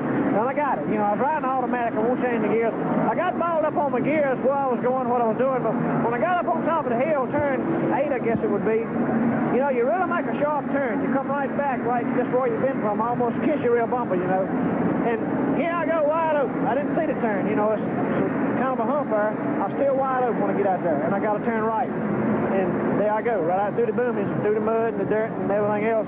And I come back. I thought, well, I won't forget that one. Go back out there after put my tires on, get my spoiler beat back up, go up there and do the same thing again. And I thought, well, now what am I going to do here? So finally I got it down, but that I always remember that. When I come to Riverside, that's my spot on top of the hill up there. He's running 30th. Well, Leo Jackson with the Skoll team gets the Class Act of the Race Award. Buddy Arrington came to him yesterday afternoon. Phil Parsons had a problem, did not qualify. Buddy Arrington asked him not to because if Phil did, Buddy would not make the race. It wouldn't get to use a provisional. And Leo said, okay, we won't qualify. Phil Parsons started 38, and the reason he did, he was trying to help out Buddy Arrington. A lot of cooperation, a lot of fraternal feeling among these drivers out here, and there is good news on that Elliott crew. There have been some injuries, there have been some broken bones, but they certainly look life-threatening when we saw it here from the start-finish line. Now we're back under green again. Just picking up the green flag. Bodine pops out in front. Staying right with him comes Dale Earnhardt in the number 3 car for second place. Ricky Rudd is in third. And now you get a look at Alan Kowicki from the viewpoint.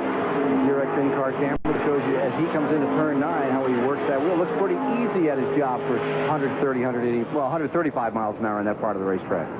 Makes it look real easy. Not that easy. No. Here they are, back to the line with Bodine in first, Earnhardt in second, Ricky Rudd in third. There's a couple of lap cars. Ricky Rudd has wheeled around them.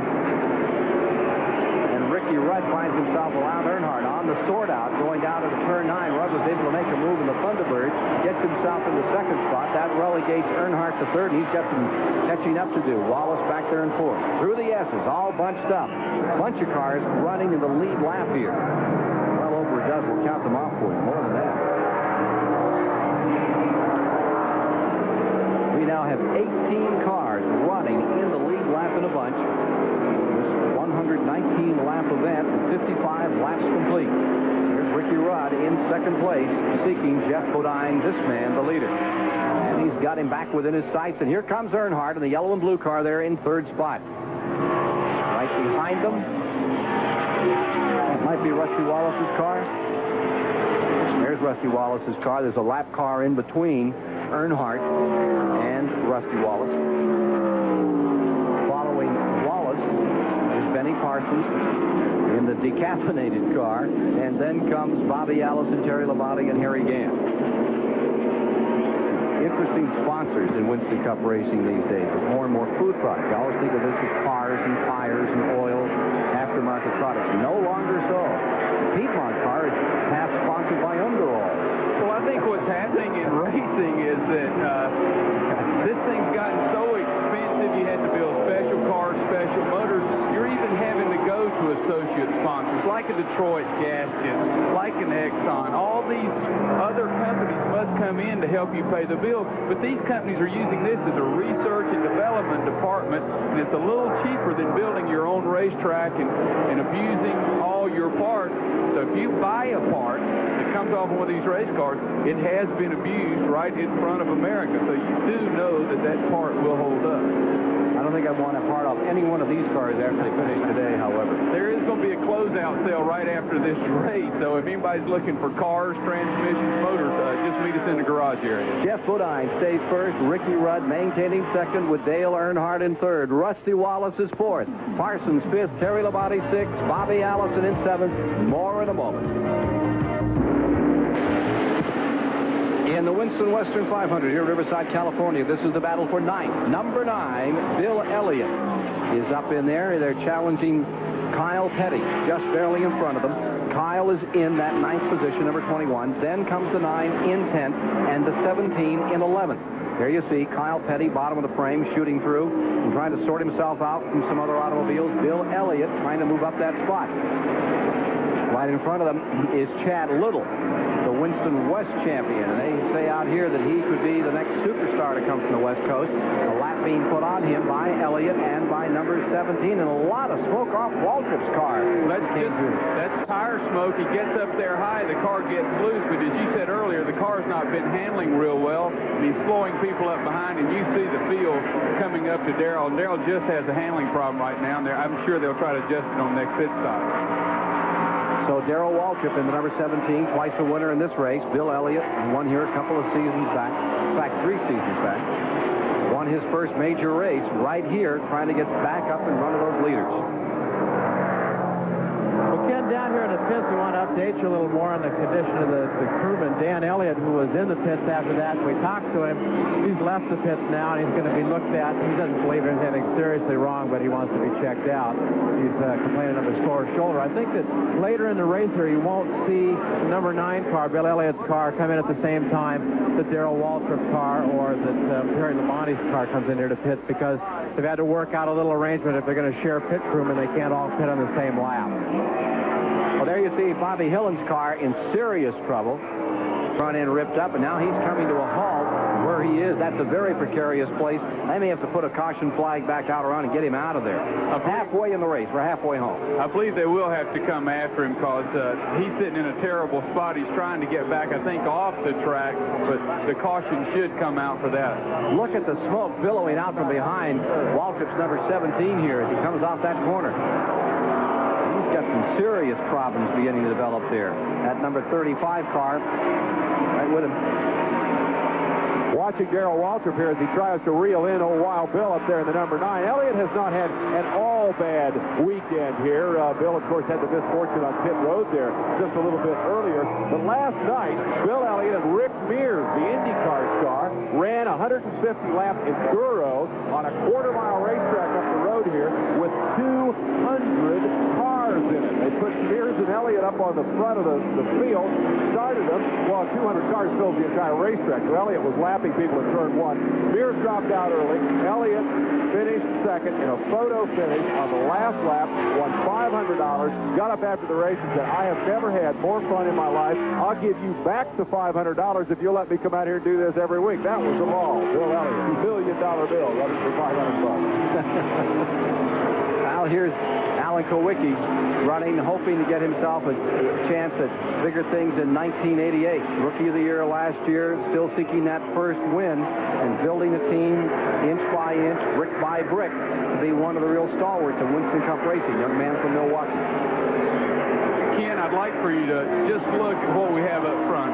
Jeff Bodine's a great road racer. Ricky Rudd's a great road racer. Dale Earnhardt's aggressive. Rusty Wallace is aggressive. Beatty Parsons is smooth. Terry Labonte's one of the best. Bobby Allison's one of the best. Harry Gant's a good racer. We've got all the cream is rising to the top, and all these people, after halfway point, we got good quality cars up front, and everyone's running close together. It just shows you what the road racing experience does.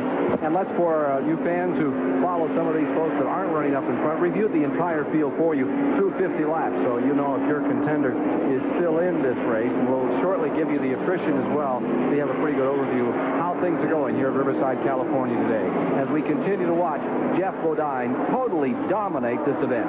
8 cars are out of the race so far, and 7 are Winston West cars, and that's because they're not as used to the pressure as the Winston Cup people, and their equipment just isn't as sanitary as what you see come out of the southeast. Caution is back on the track. There is a yellow coming out around the track here. Harold Kinder puts it out for the 3rd time today, 3rd caution of the day. We've got a total of 12 laps thus far, and Bodine immediately dives on pit road, as does Rudd, Earnhardt, Wallace, Parsons. All of these leaders coming in, Labonte, Allison, Harry Gant, all taking this opportunity to fuel and take on tires. If they stopped here, they'd still have one more return to pit road before the race is over if it stayed green. The record for this race was set by Darrell Waltrip at an average speed of about 107 miles an hour. That one went caution-free. Not the case today. Now, here's where a great pit stop can help you so much you can't believe it. There's 12 or 13 cars running close. If you pop off one of those 12-second stops or a good 4-tire stop, you for sure are going to gain 4 or 5 spots. And Rusty Wallace has always been one of his secrets is a great pit crew. Earnhardt the same way. Let's just check see who comes out front. First one out, I believe, was Bodine in the number 5. Gary Nelson's crew doing a dandy job. So, caution is on the track. Again, the report is debris. We'll update you on that in a moment. Out of the adversity of the Bill Elliott crew, the word is that those 3 injured men are not as seriously injured as we first thought they might have been. We'll be back with more in a moment. Drivers and some of the fastest cars in the world are circulating rather leisurely fashion around Riverside Raceway. Here we are under caution, and all the leaders have been on pit road. We're here in the STT Pit Communications Center, and we've just got word of a swap in positions here as a result of the pit stops, and specifically the pit work that the precedent, Johnny Hayes, pointed out. A good pit stop for Dale Earnhardt enabled him to beat Ricky Rudd back out onto the racetrack. So it's now Bodine, Earnhardt, Rudd, Wallace, and Benny Parsons down here in 5th.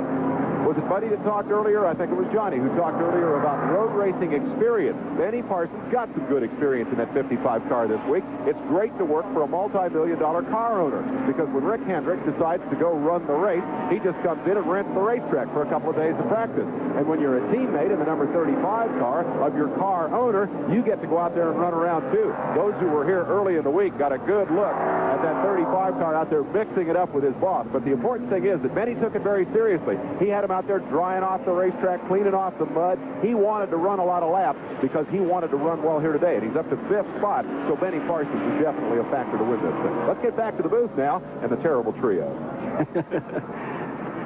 Why didn't you ever rent the track for your drivers, John Hayes? I did. Hickory Motor Speedway. It was $16, and I furnished the hot dogs and stuff, and it didn't help us a whole lot, but we had a good time. Jeff Bodine continues out in front. Dale Earnhardt is in second. How much does it cost to test in a year, Buddy Baker? How much money do you set aside? I would say most teams probably spend $15,000 to $18,000 for testing on the racetrack, and one day in the wind tunnel getting ready for Daytona. How much is a wind tunnel? $16,000 a day. Wow. $16,000 to see what's going to step through the air? And we'll go 4 or 5 times a year. Well, $16,000 for hot air blown over your car. I could be a wealthy man because I've been doing it on pit road for a long time. Indeed you have. Bodine first, Earnhardt second. Let's take a look at attrition right now, if we could. See who has dropped out of this race. Those are the folks out. Herschel McGriff was the first down. And Glenn Sturer fell out. Roy Smith came out. Giacomo Giacchio, Tom Kendall, Bill Schmidt, Harry Galari all had trouble here today and fell by the wayside. That was kind of tough running for them, and particularly for Herschel, who, as we mentioned earlier, turned 60 in December and is truly one of the legends of American racing, all the way back to the old Pan American.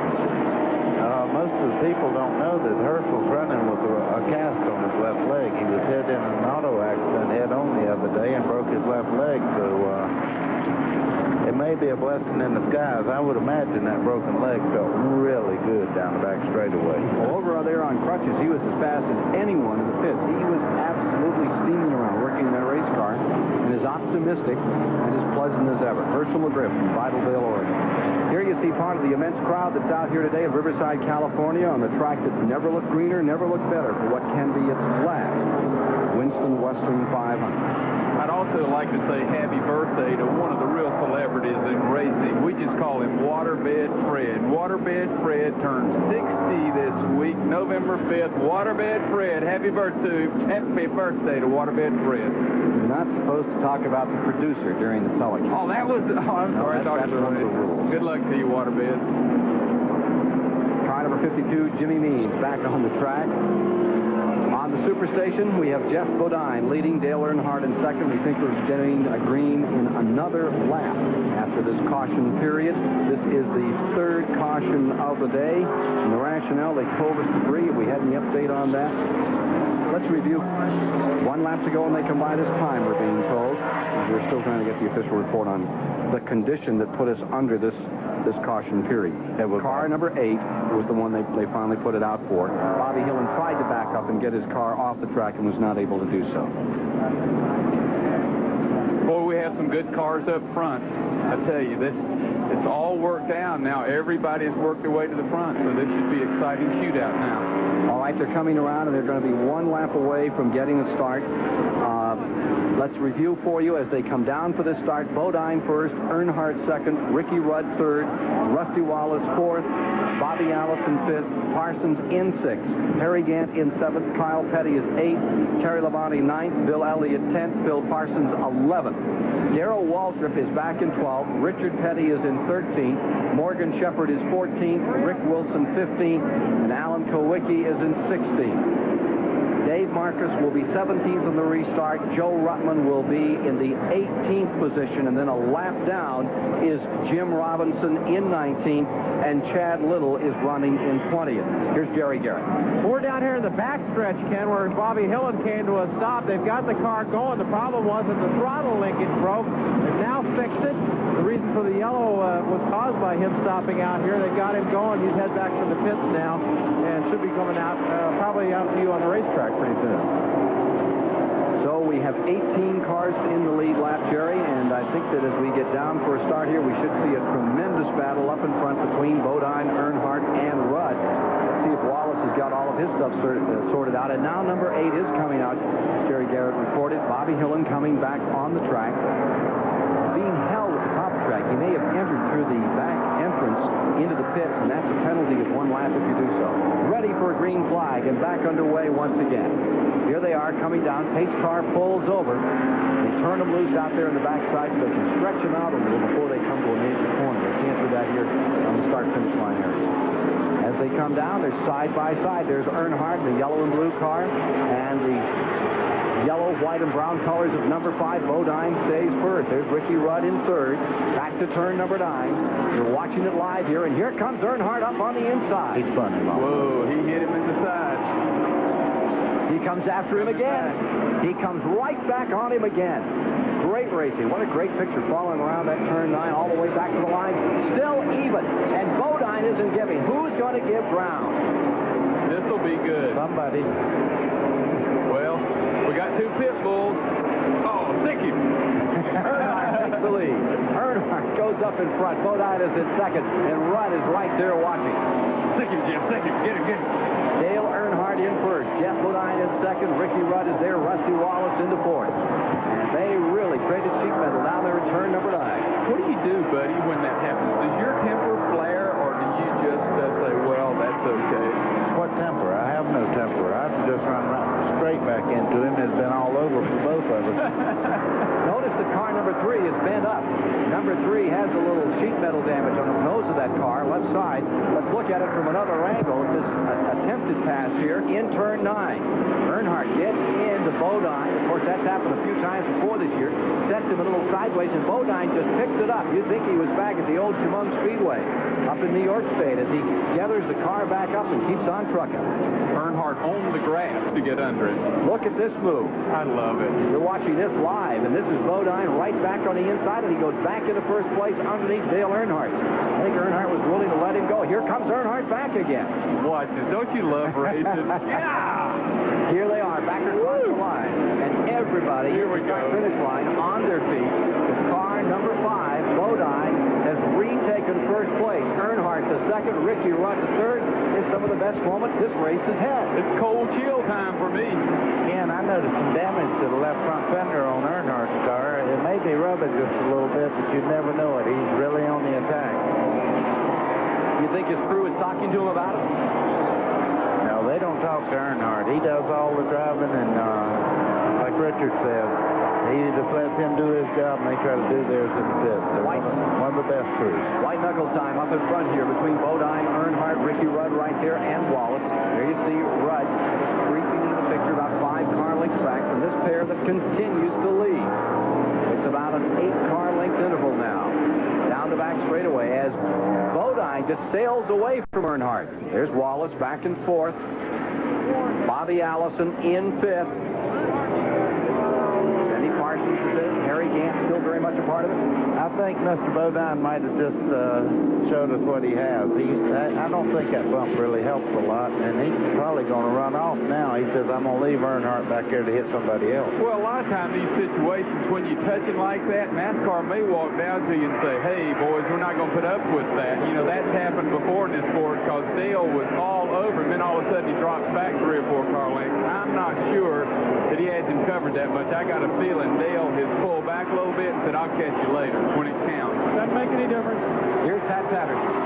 Well, just exactly what you said, Johnny Hayes. It was a situation where the NASCAR official came down and had a little confrontation with Richard Childress, the car owner. Now, what he said, we're not sure, but I don't think he was wondering, exactly what was going on the racetrack. So you're right. They were having a little bit of a talk on it. Well, they're having a little bit of a talk on the racetrack right now. Earnhardt is pulled right back up on Bodine. He tried it at turn 6, which is a very difficult place to pass. He stays right with him through turn 8. Here they are coming back out onto the racetrack, and this is a dandy. Dale did not listen. Let me say one thing. Earnhardt is an extremely hard driver. He doesn't do this on purpose. He's just racing to try to win. He got into him a little bit, but he seems to be holding Earnhardt up through the S's, and you'll have occasional contact. There's nothing deliberate against Bodine or anyone else. He just wants to win. When you get mad at another race driver, how long does it take you to get over it? Well, as soon as the incident's over and you go racing somebody else, you forget it normally, unless if they spin you out, then it lasts for a little bit. The one thing I do question is the cool-down lap that NASCAR gives. If you're leading the race and they bring you in for a cool-down lap, you're not going to cool down. One of the stories we talked about at Rockingham last week was this guy's crew, number 3 Dale Earnhardt. Rumors that his engine builder and crew chief were going to leave the team. And, look at that, sliding through the S's once again. Earnhardt is really gobbling up Bodine through that part of the racetrack. Bodine seems to be stronger down the back, but I'll tell you what, Earnhardt's climbing all over Jeff Bodine, and that is dynamite with the fuse lit right there. We talked about the 2 crew members and all the big money offers that they got, and they said, well, everybody at our place wears a hearing aid. Money talks, but we don't hear it. I have a feeling that perhaps Dale Earnhardt had his hearing aid turned down when the NASCAR official said you better cool it out there. Although perhaps the reason that Dale backed away from Jeff Bodine after that first bump was that he was just feeling terribly guilty. Well, here they are, still tight together, all wrapped up for first place. Car number 5, Bodine, number 3, Earnhardt, in a dandy here on the Superstation. There you see the interval, and all of a sudden it just seems to go away at turn 9. The horsepower advantage would seem to be with that Gary Nelson crew at this time. Now on that long straightaway, Bodine draws away, but in the corners, look at him reel it off. Earnhardt peeling off that 9th turn, back across the start-finish line, closing in again at turn number 1. We asked Dale Earnhardt, what's the most difficult part of this race for you? The whole thing. There's a lot of difficult things about this car. The main thing is just being through and staying on course. The S's are a little tough sometimes, and just a little slip off line, and it's just a lot of tough things on the course that prevent problems, and you just got to work hard all day long, be smooth, and be consistent. Be smooth and be consistent. That's the key to winning here. That certainly is the Bodine theme, and it is the Earnhardt theme. But you put the 2 together, and the whole song changes its tune dramatically. As we're watching right now, when these 2 get together, it's apt to be a thrash. Well, buddy, when they're slinging the car like that, does that heat tires up like we do on speedways? Quite a bit. I've noticed one thing. Dale's car is not running down the back straightaway like Bodine's car, but down through the S's, he is just absolutely eating up. And I think one of the reasons is Earnhardt's car all year long on the short tracks has been the dominant force. And as the tires get worn down, he seems to really have an advantage on tight corners. So the question remains, can Jeff Bodine, one of the Rick Hendrick stable racing cars, hold on to this race? He took the pole. He's a former winner here in 1984, and he's seeking to win the last one. We'll be back with more out in front, but it has not been without incident here. Let's take a look at how he did it back in lap number 72. There you see Bodine in the 5. He gets trapped on a slow car, and as he gets trapped in the slow, Earnhardt just drives around in the dirt. Now let's take another look in the dirt at what happened here. Another vantage point. You see the slow car, and Bodine is caught, and down to the inside goes Earnhardt in the number 3. That's a little shortcut there, and he goes out in front. Then Bodine decided he was going to straighten things out. He went back around with that horse pond along straightaway. Here they are back at turn 9. This is still on tape a few moments ago. Earnhardt just leans up. Just a little nudge here. Along they come, side by side. They're headed back, and now once again we're going live because they are back together again, side by side. They actually touch and slammed each other up into turn number 1, but they're doing it all the way around the racetrack. Look at this, all over that racetrack, inside, outside. You're watching it live again, and that is Earnhardt up in front. Bodine is in second. Ricky Rudd is just watching it, saying, if these two guys want to beat themselves up, that's fine, I'll wait for a while. I tell you, maybe Earnhardt could use Dr. Petty, the neurosurgeon that's here, because I think we're going to need a brain scan on both of these two guys. I don't know. It'd probably be a straight line, but it'd be worth turning the machine on. Here they are back in that long straightaway. In first and second, it is now Earnhardt with the lead, and perched on the rear bumper is Bodine with Ricky Rudd back there. Look at Bodine sweep around out of that draft. That's the one place you really can get hooked up in a draft. Go back into the lead. Now that's what happens here. Bodine has the advantage. Here comes Earnhardt back another time. Pulls up, goes to the high side. Jeff moves up just a tad, but he wants to stay, though. He doesn't want to get in that inside line if he can help it. Here they are, back across the stripe another time, and at the light, here's Earnhardt swinging up. This is right what Earnhardt did the last time, and they came side by side into one and leaned on each other. We can always pass them in the dirt because it is shorter that way. I've never seen in my life somebody go through the dirt on purpose. Have you? That's a good example of what Earnhardt will do to get in the lead in the race. Well, I've seen Joe Ruttman do it. Look at this. They work each other over and collect it and keep on going and pick up a couple of spots. Buddy, does Bodine watch his mirror, or does he have to keep his eyes to the front? Can he watch Earnhardt try to block him, or does he have to just watch where he's going? No, he has to drive his own race now. He has to forget Earnhardt back here till he sees him upside of him. I think he could probably feel Earnhardt behind him because he's been touching him about every lap. And he is touching him, isn't he? Yeah, they're getting together almost all the time through the S's, and the way they sling those cars. I mean, you're talking about racing. This takes my breath, and I make my living going to races, and I mean, this takes my breath. You know, John, you're talking about you never saw anybody do that, but in the old days, Curtis Turner, on this very same track in this race, past Parnelli Jones, cut a straight line through all those S's and made a whale of a line, just right out through the dirt, bounced back on the track, and came through. That was in '67. Ken Johnny said that was a little before his time. Yeah, Curtis Turner, yeah, he's one of my heroes. Buddy Baker, Curtis Turner, Fireball, and all those old people. I love them. Jeff Bodine in front, Dale Earnhardt second. Now Bill Elliott has dropped out. He has gone back behind the wall. That's so unfortunate for car number 9. It's been a miserable day for a former winner here in 1983, and Jerry Garrett has the story. Well, Ken, the reason why Bill went careening off the track there earlier is he hit some huge piece of debris that just physically knocked him off the track and squashed the header pipes flat. They're down here with a torch now trying to cut the header pipes out so we can get some back pressure out of this exhaust system. The car will still run, hopefully get back out there. He's got a lot of points at stake.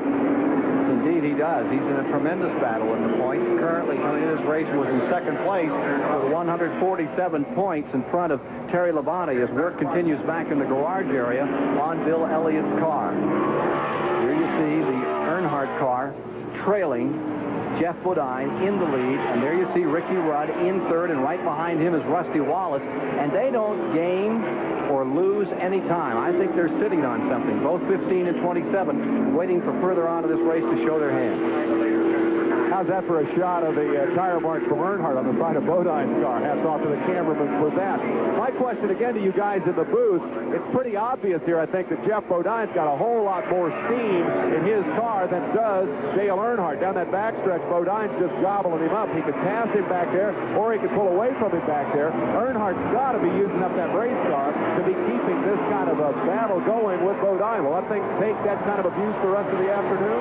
Buddy Baker? Well, I think it'll, you know, they're tough cars, both of them. They wouldn't be in the point standings as well as they are if they were not tremendous race cars. But Earnhardt's car is the tank. He can have a wreck that totals most cars and keep going. So he's definitely tough. Johnny Hayes? I think what Earnhardt's doing now is relaxing a little bit, sitting back a little bit. Bill Elliott's back into the race. But I think Earnhardt's going to sit there and relax, let the tires cool down, and hope that Bodine relaxes. Then here he's going to come back again and ambush him from the side and go back to the front. I think, I dreamed last night Ricky Rudd won the race, Rusty Wallace finished second, and I believe that's about where it's going to end. Who finished third? You ain't going to believe this, but Phil Parsons, and I did say, Phil finished third? Well, he's in 10th right now, and he's running the lead lap. That's interesting. The second place man, Earnhardt. Third place, if you believe in dreams and all that sort of thing. Rusty Wallace fourth, Bobby Allison fifth, Benny Parsons in sixth. In seventh, Terry Labonte. Harry Gaddis in eighth, Kyle Petty to ninth, Bill Parsons 10th, Morgan Shepherd to 11th, Darrell Waltrip in 12th, Alan Kowicki in 13th, Joe Ruttman 14th, going 15th is Dave Marcus, 16th Rick Wilson, 17th is Richard Petty, all in that lead lap. More from Riverside Live shortly. Pit Communications Center, Riverside International Raceway, 27th Winston Western 500. Jeff Bodine and Dale Earnhardt having a slugfest, 40 laps to go. I don't know if either one of them will get to the finish line. Normal pit stops are coming up here. Let's see if we can find out more from Pit Road and Jerry Garrett. Well, we wanted to tell you, Dave, that Bill Elliott's back out there now. They cut off this section of header pipe off the exhaust. You can see the scratch marks on there and hit something pretty substantial, something metallic, squashed something that is normally about 4 inches around right flat.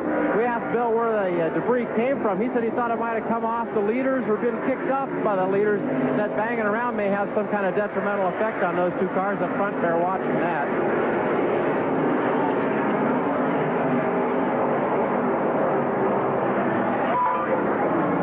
79 laps have now been completed. 79 down as Bodine continues to barrel around this 2.6-mile, 9-turn road course, getting around Buddy Arrington right now.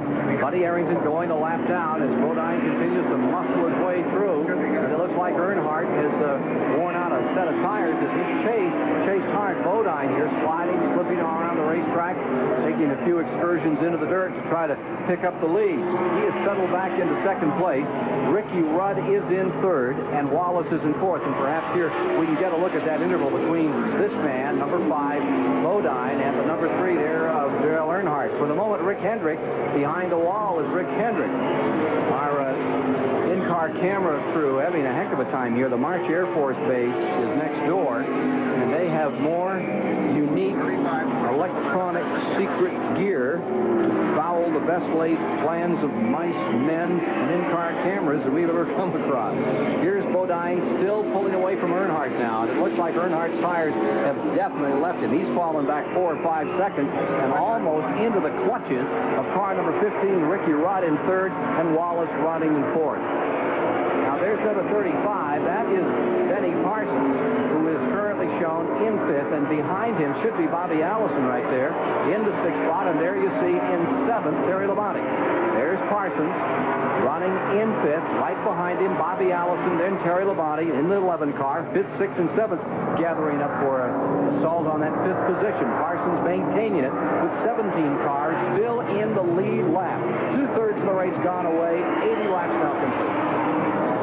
Watching that battle right there, we see Terry Labonte back there running in 8th spot. It's kind of interesting from the standpoint that the Unical Press panel of experts, the reporters who cover stock car racing, the guys who really know the book on these people, picked Harry Labonte by an overwhelming margin to win this race. He got 18 votes. The next closest guy was Darrell Waltrip with 5. So what do we press people know? Well, Labonte's running 8th, and Waltrip's nowhere to be seen. Let's go down to Jerry Garrett on pit road.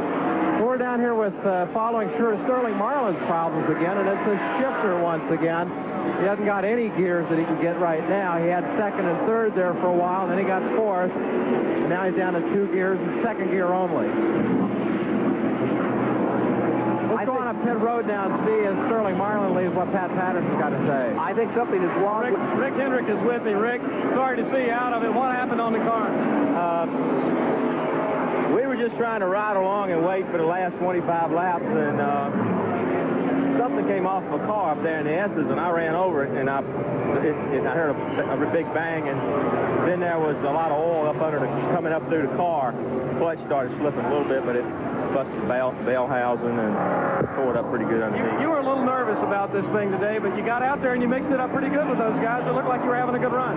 Yeah, well, you know, we were where we ought to be. You know, I didn't want to get a lap down, but that happened, and Harry, I wasn't sure how much I could go on the brakes, and I felt great. I think I could drive another race now, but you know, we were just waiting for the last 30 laps and then try to go hard, and didn't get there. You can get out and pull for your other drivers now. That's Rick Hendrick. I hope they win. I'm rooting for them. Thank you. Rick Hendrick, who gave us those great shots from the Superflow Motor Oils in-car camera today, and now he's on the sidelines, and now we're watching Earnhardt, who, as you saw there, has fallen back 2 positions. He has fallen back. Ricky Rudd and Rusty Wallace have moved by Dale Earnhardt, and he is now looking up from 4th. I would say his tires are off, maybe something more here. Ken, the word down here on pit road is that same piece of debris that Bill Elliott hit may have been the same piece of debris that Rick Hendrick hit. Pretty costly piece of debris out there. And talking about costly pieces, they say there may be a cylinder gone on car number 3. He didn't run over anything. He's running with the problem. They say he's down to 7 cylinders in car number 3, but right now he stays right with Wallace and right with car number 15. I wonder if that could be true, or he'd be falling further back. Well, I think something definitely has happened because he's fallen way off the pace, but the real charge right now is Rusty Wallace. He is flying out there. He went by Ricky Rudd. Not many people have passed Ricky Rudd under the green today. And Wallace, who won at Watkins Glen, would certainly be in a good shot here as we get down toward the end of this one to pull it off. He's running in second. If he can just get one more good pit stop, we certainly have the crew that can do it.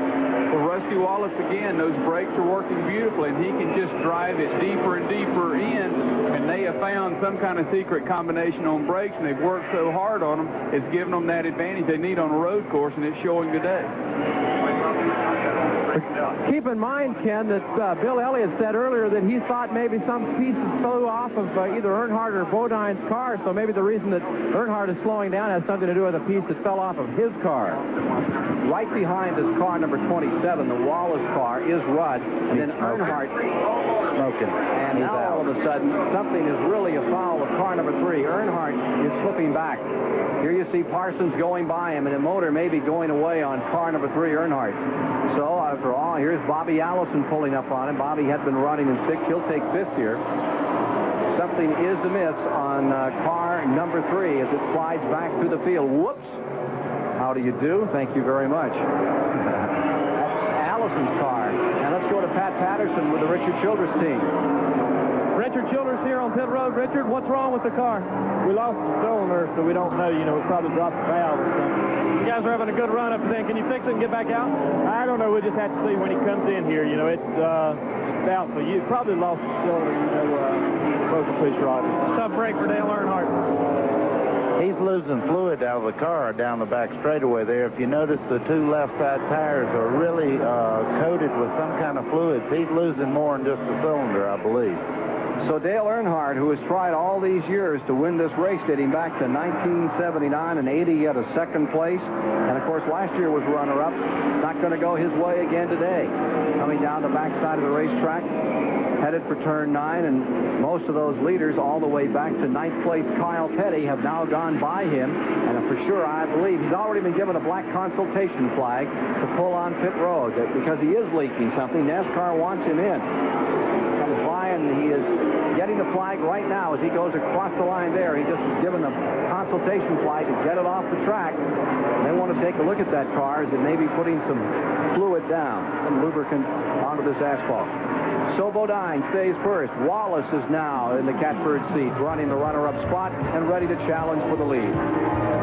Hard Chargers is out of this Western 500, or at least is in trouble, and that is Dale Earnhardt. Apparent motor problems on the guy who still ranks 4th in today's True Value Hardware Hard Charger standings. Earnhardt has accumulated enough points running up front to be 4th today, but overall, for the $25,000 Seasons Award, he just absolutely knocked everybody out. And here's how he did it. Remember, the award is for the guys who run up front. You got a lead lap. Earnhardt has led 36% of the laps run this year. He has led more laps than the next 4 guys in those True Value standings combined. There are the numbers. If you add up Bill Elliott, Davey Allison, Terry Labonte, and Ricky Rudd together, the 4 of them have not led as many laps as the real True Value Hard Charger of 1987, Dale Earnhardt.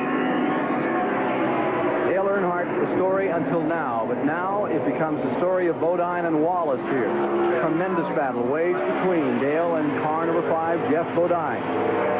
Finally, it seemed to be almost too much. Cylinder gave in on the car. He's back out here another time after being brought in under a consultation flag.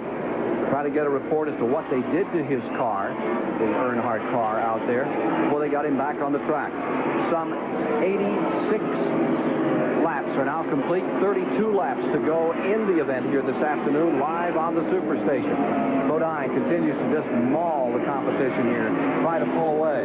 And he has a pretty good lead. As we look at interval between 1st and 2nd place, it's a handsome advantage that Bodine is building up. He has better than 10 seconds on the 2nd place man, Rusty Wallace, and then it's 3 or 4 seconds back to Ricky Rudd, who is in 3rd. Ricky Rudd is followed by about 1 second. Denny Parsons in 4th. A pretty good battle between 11 and 22. They're at it pretty strong now. Terry Labonte and Bobby Allison with Harry Gannon. There they are. There is Terry Labonte right in front of Bobby Allison in the car number 11. He will pull up into the 5th position. Allison in 6th. And in that snarl of cars directly behind the 22 should be the Harry Gant car. Harry's having a good day after having a miserable season. Well, Harry's had a tough year. They were excited here. He's always run well here. He's usually had some kind of transmission or rear end problem because he really punishes the car, but it's held together so far. And I tell you, Kyle Petty's having a real good run. That's a great race there. All those cars are just locked in together, and anything can happen here, and you can certainly pick up a bunch of spots because we don't know what's going to happen up front. Those 4 cars are all battling at the present time for the 5th position. Terry Labonte has moved into 5th. Bobby Allison has fallen to 6th. Harry Gant is in 7th. Kyle Petty is in 8th. And that's where we are right now with you in the event. Terry Labonte trying to motor away from that group as they go into turn 9.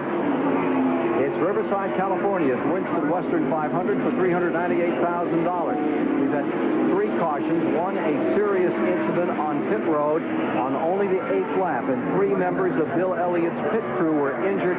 2 were hospitalized. Chuck Hill with a broken arm, Stevens with a broken leg.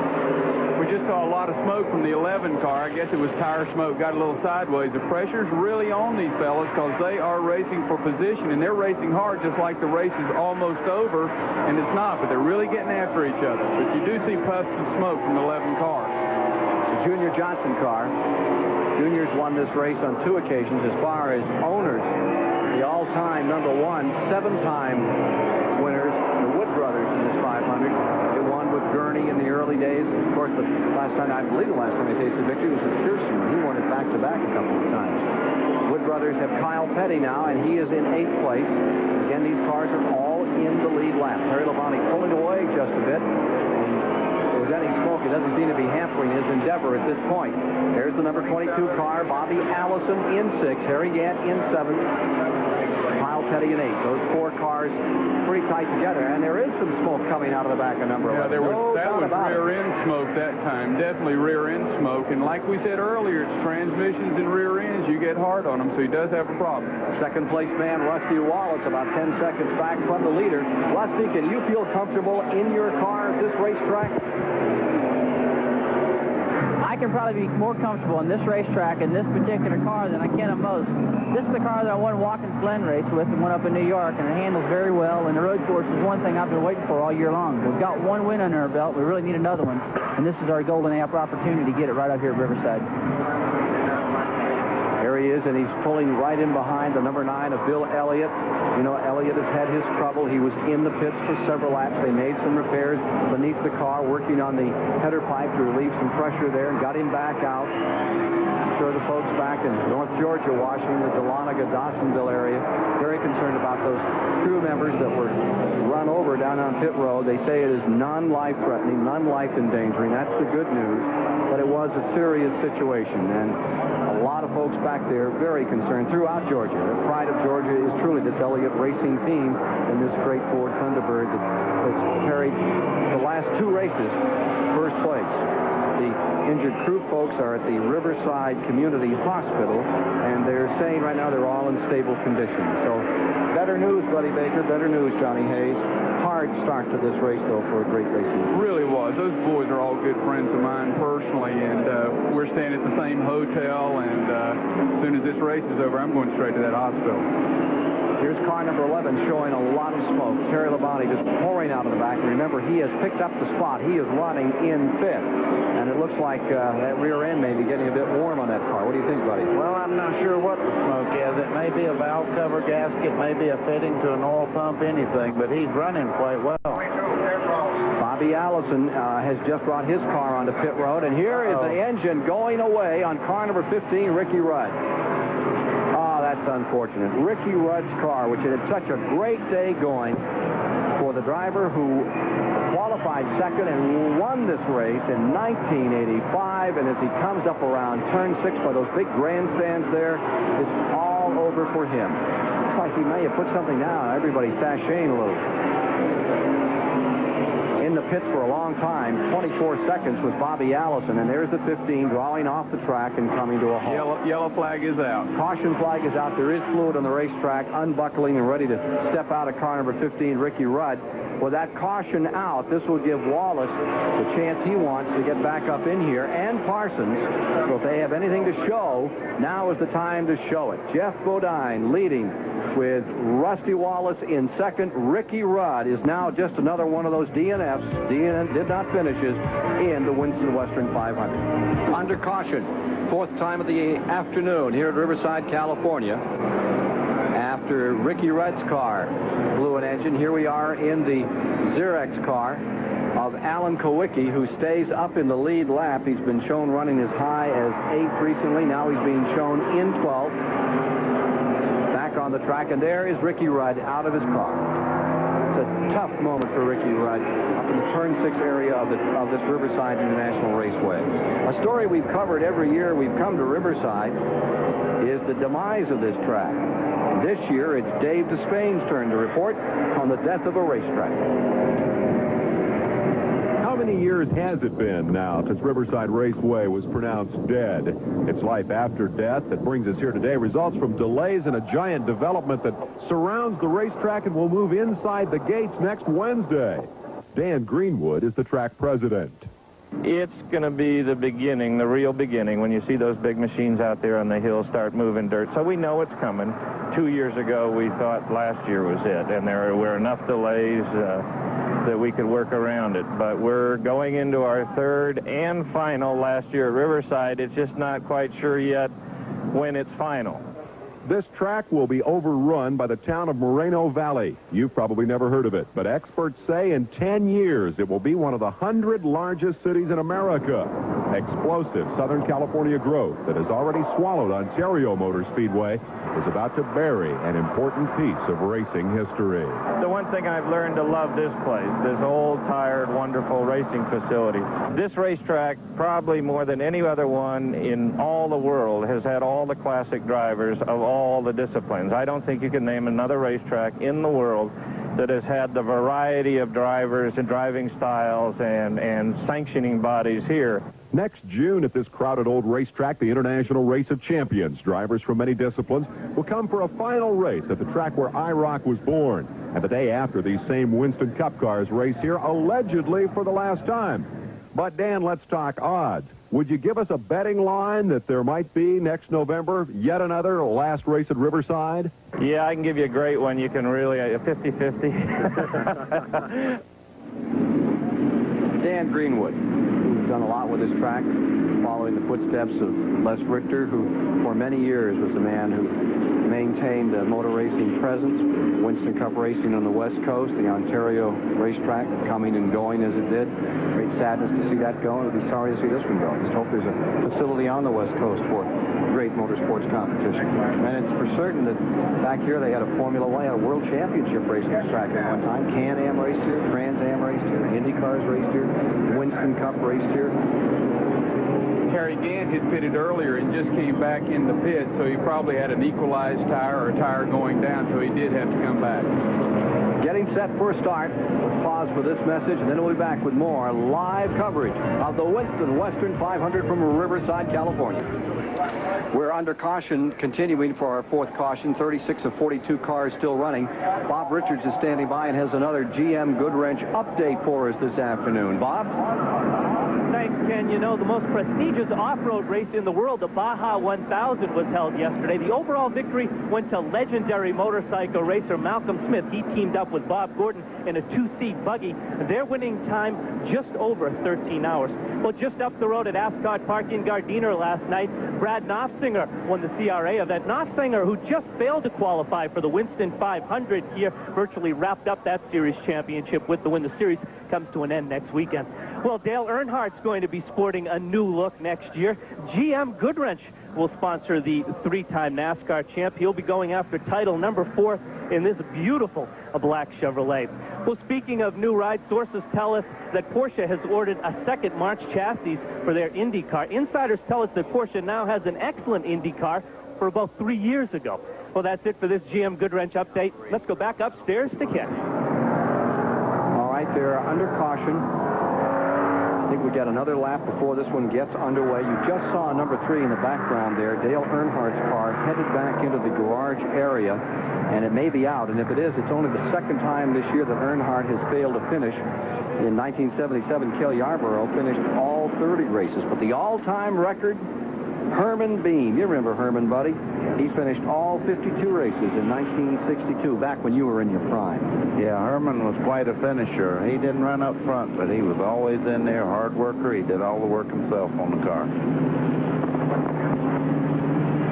Just one historical footnote on that Earnhardt retirement. He had a shot at tying Richard Petty's record for single-season career wins. Earnhardt's won 11 Winston Cup races, plus the Winston itself. He needed to win here and Atlanta to tie that record. So as he goes to the garage, Herman Beam's record stands. So does that of Richard Petty, who is still the only man ever to win 13 races in a single season in the modern era of a 30-race season. Herman later became a crew chief. Cale Yarborough as years went by. Under caution, with Bodine first, Wallace second, Bobby Allison maintaining third, Benny Parsons fourth, Terry Labonte fifth, Kyle Petty sixth, and it's Phil Parsons in seventh, and I believe we're one lap away from turning this field loose again. Darrell Waltrip is eighth, Kulwicki ninth, Joe Ruttman up to 10th. Richard Petty is 11th, Harry Gant is 12th, Dave Marcus 13th, Rick Wilson 14th, and those cars are all in the lead lap. The first car lap down is Chad Little, who is running in 15th position. Chad Little, the Winston West champion, they'll turn him loose on the backside this time around. Getting set for a restart, and you're with the... Let's go to Jerry Garrett quickly. Okay, we're down here with Dale Earnhardt, and this is a rare occasion for you out of the race. What happened? Well, we broke a valve spring when I was racing with Bodine, and it started getting worse, then it dropped the valve. So, you know, we just sort of was crippled, and they put water in it, and they put water in the oil, and started oil pressure going way crazy. And, you know, we didn't want to run like that, and, you know, it's just one of them deals. At this point, you don't have to run like that, I guess. You got the title under your belt already. Yeah, that's good, you know. We're glad to have that on our belt. We sure do miss Neil Bonnet out here racing with us, though, and hopefully he won't get no deer before I get in Alabama, too, after Atlanta. We were remarking when you and Jeff were going at it there really close for a couple of laps that was great racing. And you guys were just giving a clinic in how to race good, tight, hard racing. Well, we was getting a good, putting a good show on. I thought, you know, Bodine's awful strong down that backstretch, and I couldn't run with him, but, you know, the car run with him up through the S's and was awful competitive there. But, you know, maybe we'll catch up next race out here, but you know, we had a good time while I was there. Okay, thanks, Dale. So we're ready on a restart. Bodine first, Wallace second as they get ready for a go. There you see Benny Parsons pulling into the picture. In the third spot now, Bobby Allison dropping back to fourth as they line up on this start. Green flag is out, and as they break, let's see if Rusty Wallace in that green and white Pontiac has the legs to catch and contain Jeff Bodine, the leader. Or will Bodine just walk away? Here they all are, gathered up, coming down beneath the bridge into turn number 9. Hard on the brakes, 3,500 pounds of car going whoa for a moment from top speed. As they come around this time, against this blinding sun on this beautiful day in Southern California, Bodine has the advantage by 2 or 3 car lengths, and Wallace is there. We saw Rudd, who looked like he had a real shot at pulling this off. His hopes go up in smoke when the engine came apart. That Bodine has his fingers crossed. He has a good engine builder, and for sure any one of those top 5 cars right now, top 8 cars, have great engine builders, men who can make cars live and sustain the terrible pace and the rigors they're put through on this tough 9-turn course. Here they are back to 6, shifting down, slowest corners on the track. There's part of this immense crowd gathered here, the Inland Empire part of California, as it's called. Here's Wallace closing another time, moves right up on the rear bumper, coming into that fast straightaway. Let's see if he'll be able to pull through. It's live here on the Superstation, and we're pleased to report we'll be back with 3 years of great racing coming up in the future, starting with the 24 Hours of Daytona, January 30th and 31st, 1988. Rusty Wallace is the challenger to Jeff Bodine. My question, Ken, is whether Rusty Wallace is, in fact, in a position to whip Jeff Bodine. I think that's the question mark car in the race right there. Wallace has been strong all day. He's been within 10, 12 seconds of the leader all day, but on no occasion this afternoon has he been able to get up there and run with Jeff Bodine. This is it. We're down to it. We've had that last yellow flag. They've all got the fuel and tires. The cars are as good as they're going to get. Wallace needs to get after Jeff Bodine right now. We saw him as they made that last run down the backstretch, get a little squirrely coming out of turn 8. That cost him the momentum down the backstretch. We know how strong Bodine is in that area of the race car. But the key point here is whether Rusty Wallace, who's talked so much about his high hopes here today, can do the job. And the sleeper in the race, definitely Bobby Allison, who's won more races here than any other driver. Always tough. Number 22 is going to be ready to go after him. Add to your sleeper list Parsons, as far as I'm concerned. Bobby Allison back there in 4th. Benny's having a great day today in car number 35, but I think the question may in some degree be answered. And here's car number 21, Kyle Petty, figuring into things as he gets around car number 22. Kyle Petty has just pulled around Bobby Allison. Kyle's having an excellent run here this afternoon. In car number 21, you see him pulling up here. He's just moved around into the 4th position. Benny Parsons is 3rd. Rusty Wallace is in 2nd. And the answer to your question may be already given after this restart. Johnny Hayes, Buddy Baker, your comment, but Bodine has just bowled over the field again. He's leaped down in front, and he leads by about 300 feet after just a couple of laps. Bodine's car is extremely strong through 9 and a long straightaway on the back, but Kyle Petty is really showing a lot of muscle now, and the Wood Brothers have had more success here than anybody I know of. So we're inching toward a start with 98 laps complete, 119 the distance. Will it be Jeff Bodine's day, or will he end up like Ricky Rudd in a cloud of smoke? More in a moment. At Riverside International Raceway, topside start-finish line with Johnny Hayes and Buddy Baker. I'm Ken Squire, covering the pits. Pat Patterson, Jerry Garrett. At the STP Pit Center today, Dave Despain. And we're getting an update. I was just talking to Chip Williams from NASCAR, and there is a late report on Charlie Hill, one of the 3 members of the Bill Elliott crew, injured in an incident on pit road in the first caution of the day at lap 7 or 8. The latest report is that 35-year-old Steve Caldwell from Georgia, the Jackman, is in critical condition. Now, this is an update we have just been given. The first report from the hospital was indicating no one was in critical condition, and that is the latest word that has just been passed on by NASCAR.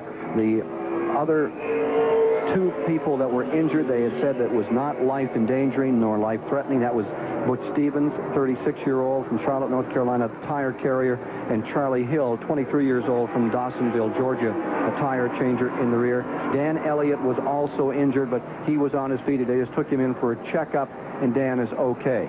That is the latest report we have. If we have anything further to report, we'll pass it on to you. Richard Petty, as you see in your picture now, watching live here at Riverside, is in 7th position in car number 43. He is having an excellent day, but there's a guy that's trying to mess up his parade a little, and that is Darrell Waltrip right there in car number 17.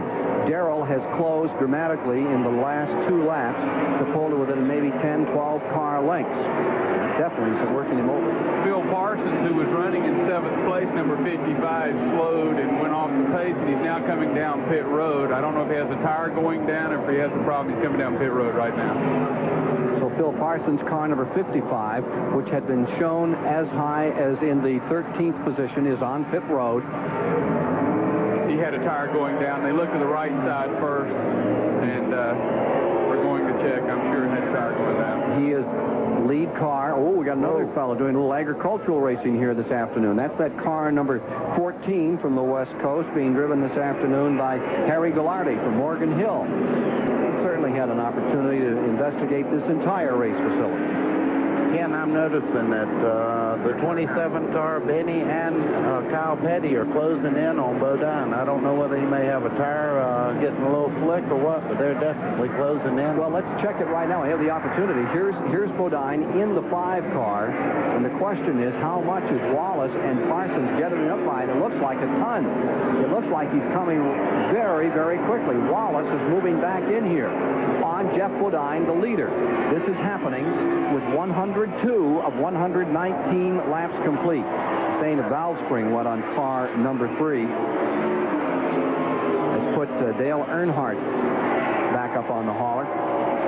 Ricky Rudd blowing an engine. What a moment that was. He was really on his way. There you see the Wallace car, Raymond Beadle crew. Barry Dotson, the crew chief, on that number 27 that's closing up on that leader, number 5, Bodine. And he is closing. We're in for a heck of a finish here today at Riverside, California, with Parsons in 3rd, and Kyle Petty is up to 4th. There's Kyle right there in 4th. This will be his best finish at Riverside. Yes, holds it together. He's run strong all day. He's been there. This has not been an accident. He qualified well. He's run well, and he said the car felt good to him. Front 4 within a second and a half. Quick word from Pat Patterson. Barry Dodson's the crew chief on Rusty Wallace's car. Barry, you're running out of time, Bart. Has he got enough to catch him? I don't know, Pat. We're trying our best. That Levi Garrett's car is strong. The Kodiak Pontiac's strong, and we're getting a little better. You know, both of us are okay on fuel. We're just going to give it our best shot. Okay, that's Rusty Wallace's crew chief, Barry Dodson. You see a lot of people starting to smoke tires, so everyone's driving it hard. Checking that interval from 1st to 2nd, and it's getting tighter all the time as Rusty Wallace tries to contain Jeff Bodine. Parsons sitting there. Kyle Petty has made some great moves toward the end of this race and finds himself now up into the 4th spot. Road racing has not been one of his best. He's won 2 races now. Of course, he won at Richmond here on Turner Broadcasting a couple of years ago, and that shocker, there he is, sideways around 6. Then came back to win that endurance contest in the Coca-Cola 600 at Charlotte, North Carolina this year on Memorial Day. One of America's truly great races. Here is Kyle Petty closing in on Parsons, and that's a good battle unto itself. That battle is for 3rd. Denny holding on to that 3rd spot. Kyle trying to take it away. Just a bit further back is Bobby Allison 5th, Terry Labonte 6th, Richard Petty 7th, Waltrip 8th. Back to turn 9 comes your leader, Jeff Bodine. So steady, so smooth out there. He had himself a real war rally, and there you see the difference between first and second as Rusty Wallace continues to close ground and try to move in to take his second road race of the year, his first being Watkins Glen, New York. It's a second and 4 between first and second place here at Riverside. Bodine leading over Wallace. Richard Petty, he has moved around Terry Labonte. He is challenging Bobby Allison's number 22 car for the 5th position. Richard having an excellent day as the laps continue to dwindle down. 105 of 119 complete. Up in front, it's still Bodine, the leader, and the interval stays pretty much the same. Here's where the fight is. It's between Allison, a couple of real veterans out here with 83 wins. Richard Petty, the all-time winner at 200. Petty going down to turn 9 just on the last lap. He moved under Labonte here. He dives beneath the white line and tries to pull up on Bobby Allison. Richard Petty coming on, bottom of the racetrack, inches alongside. The old Richard here out of turn number 9, moving in on Allison in the 22. Shades of 1971. Petty and Allison side by side. It's a good one. Oh, that's wonderful. Richard Petty up another spot. Allison stays right with him. Ooh, little sideways there. Little full contact stock car racing. They let those young high school boys do that early. They can show these older professionals can get at it just as good. They sure can. Richard Petty going up through, gets Bobby Allison, takes down Terry Labonte, and Richard Petty is now running right behind his son Kyle. And of course, they have their own war going in the point standing battle. Richard's in 7th, Kyle is in 8th, and he said to me before the race, I got one thing to do. I've got some serious work to do out here in my father. The difference is about $15,000 in the final point standings, and he intends to pick his father's pocket before it's over. Well, I think his dad wants to be, when Kyle makes a big-time singer, his dad asked me if he thought it'd be smart to drive his bus to all the country concerts. So Richard does have a job after retirement. Here's Dave Despain. I tell you what, that's as good a stuff as we've seen today. That was as good as Bodine and Earnhardt any day of the week. And when you watch Richard Petty and Bobby Allison, it brings back so many memories. And you've got to keep in mind that these guys are first and second in the record standings for consecutive starts. Between them, they have not missed a race in 830 Winston Cup starts. And they're out there beating on each other just like, as you said, Ken, it was 1971. That was good stuff. It's good stuff right here as Terry Labonte moves in on Bobby Allison. Pat Patterson standing by on pit road. Can you give us any updates, Pat? Well, the big update here, Ken Squire, is the Levi Gary crew. That's Gary Nelson and company are standing by for a pit stop with Bodine, our leader. We're waiting in his pit. The crew's got tires up on the wall. Crew chief Gary Nelson is standing by with the sign to slow Bodine down and bring him to his pit. So something is amiss here, and we'll try to get the story for you when he does pit. Some people said they could go all the way. This could, if you could go all the way, you sure want to pick up a bunch of spots. And this would put him out of the running if, in fact, these other cars can go all the way, because they'd probably take gas only. Watching here as you see the Allison car in 6th, Labonte in 7th, Waltrip in 8th, just back of car number 11, Darrell Waltrip, and there goes Terry Labonte taking a shot at Bobby Allison. Pulls alongside. And will he make it? Here they are at turn number 9. It's tough to beat Allison on turn 9 of this racetrack. He drives this corner as well as anyone. Meanwhile, here is car number 5, your leader, Bodine. And the interval is about 1 1/10 of a second between first and second. Whoa, here he goes in the mud. He's in the mud. Seriously in the mud. He's back on the track as he pulls out. I think that was the number 27 car that went by him. Wallace has pulled by. I thought it looked like he had a tire going down. I think that's what's happened. I think he has a tire going down, and they were on the wall waiting for that and hoping he did not. Yeah, he's right front. Right front. Richard Petty getting knocked around out there. He tries to go underneath and gets through on car number 5, Bodine. Look at that snarl of cars trying to move around Bodine. Oh, what a frustrating moment. Bobby Allison gets back around. Off the track goes Labonte as Waltrip gets through and turns 6. Now, in all of that that shuffle, there's Alan Kowicki, and give a call to Kowicki as he has had a great day. That little independent team comes starting up into 8th position, and Kowicki from the Xerox car is ready to challenge Terry Labonte for 7th spot. Again, March Air Force Base going in competition with Alan Kowicki's camera there. Back straightaway. Here's Alan Kowicki closing in on Terry Labonte. That Ford is one of the smaller teams, that Xerox team. Now watch again.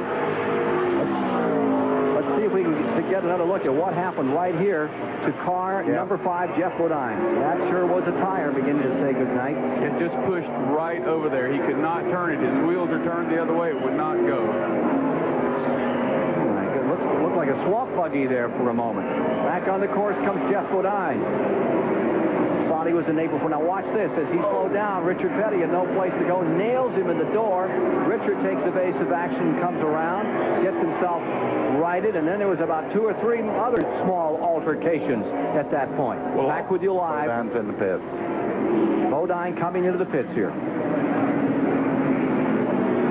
Well, all that mud water is still on that racetrack. Everybody has to remember that when they go through there, it could be a problem. Here's Pat Patterson. Well, Jeff Bodine's car looks like it's been through the war here, gentlemen. Got off the course. The whole right side of the car heavily damaged there. As you can see, the sheet metal bent in around the front. Bodine will get 2 tires here, but it's not going to be enough to make up the time he's lost. 10 laps to go. We'll be back for the finish here at Riverside, California in this exciting, unbelievable Winston Western 500, where now Rusty Wallace in car number 27 is going for his 2nd win of the season. In the STP Pit Communication Center, Riverside International Raceway, Rusty Wallace inherits the lead from Jeff Bodine. Benny Parsons is coming at him. Kyle Petty and Richard Petty are still right there. Who's going to win this race? Let's go topside to Ken Squire and find out. Rusty Wallace would like to believe it's going to be him, the man who says, I've got a lot left to do in racing. 3 wins, 1 at Watkins Glen earlier this year, set on a pole earlier this season. That's the great Raymond Beadle Blue Max team that came into the sport back in 1982. Now look at this confrontation. There's Benny Parsons. That's Buddy Baker's pick right now, huh, Buddy? I tell you, he's running awful straight off the corners. He's not using up his tires, and he's closing ground on Wallace. I just have to say he'd have to be one that could win the race. Here's Jerry Garrett. Well, we just talked to Harry Hyde, the crew chief on Benny Parsons' car, to ask him what the fuel situation is. And he doesn't have a whole lot of extra fuel, but he's not going to have to stop before the end of the race. Will not. Jerry, can someone get a report on Kyle Petty's effort out here today? And on Raymond Beadle's number 27, the Barry Dotson crew. See where they stand as far as having to come in or not come in one more time. Well, Rusty Wallace went dead sideways off of 9, kicked smoke up, dirt up, and he is using those tires up. And you can see Benny is closing, and Benny's smooth as glass. Dave Despain. Well, let's go back and do a little arithmetic here. At the top of the show, Johnny Hayes talked about the experimentation they do to try to figure out how long these cars will run on a tank of fuel, and 30 is roughly the number. By our tally, the green flag came out with 28 laps to go. So for the guys who pitted early on that last yellow flag, it's going to be real close here. If Wallace can go the distance, he's in the driver's seat. Harry Hyde says that green 35 of old Benny Parsons is ready to go. Kyle Petty is certainly right there to challenge them. Indeed he is. Here we are down out of that turn 8 area with now 112 of 119 complete. They're working the 113th lap at this time. Pat Patterson, got a fuel report for us? Well, as you see, Ken Squire, these are 2 fuel cans of Rusty Wallace right now, and they sit idle in the pits. They're full, but the crew's not got them in their hands, so he's got enough fuel to make it. This is only Rusty Wallace's 4th race on this track. His best finish last year when he came home 8th. The other 2 years way back out of the top 20. Out in front, Harry is pitching that car sideways, and there's not much left on the rubber side of that tire. Tires and tubes are doing fine, but the air is showing through, as Hank Williams used to say. Well, I think Rusty Wallace is a very aggressive driver. He's like a Dale Earnhardt. He attacks his course, and he rolls the dice, and he's allowed to be in the dirt anywhere, where Benny's running good, smooth lines, but here comes Kyle right after him.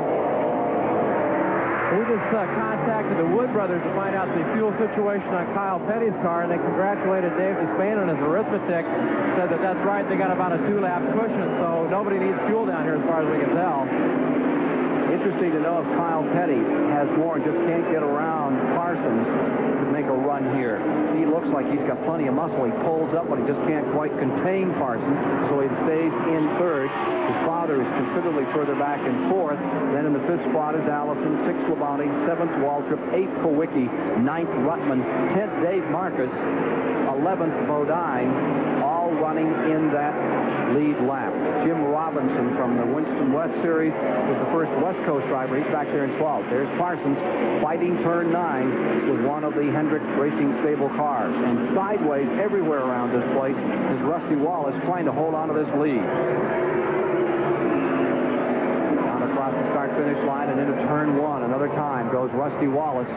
Builds up a little bit of an advantage here. I've noticed something about Benny's car now. He was getting through 9 great a while ago, but he started pushing pretty bad in the center of the corner. And Rusty's a little bit loose, but he's coming off faster. Well, there's 5 laps to go, so this is the time to show. It's not time to take it easy. So I know Benny's going 100%, and I think tires are critical. You chase, you heat them up, and but I tell you, the brakes have worked beautifully for Rusty Wallace. So all you people want to be road racers, go to work on your brakes. Rusty Wallace, what gives you the biggest problems, the biggest fits here at Riverside? The biggest fits at Riverside is definitely turn 9. It's the biggest turn on the racetrack, and it's where you've got to handle the best. But trying to pass up through the S's is awful rough. And then the transmissions, you really got to take care of it. But now we've got some new style transmissions that are much stronger and easier to work with. But all around Riverside, it's a flat racetrack, and the place is getting old and it's starting to lose some adhesion to the ground, and that's a lot of slipping and sliding goes on. And that's exactly what's happening here. Look at him saw away at that wheel as Rusty Wallace takes turn 9 just as fast as he absolutely dares, pushes it right out to the wall. And of course, on this racetrack, the driver is against the wall. They run clockwise here with 4 laps to go. Wallace in front trying to draw a bead on another road racing victory. Leads by 1 4/10 seconds over Benny Parsons. And Kyle Petty could be in for his best finish ever on this racetrack in this event. He's never finished better than 13th here and currently stays third with his dad back in fourth. Bobby Allison fifth.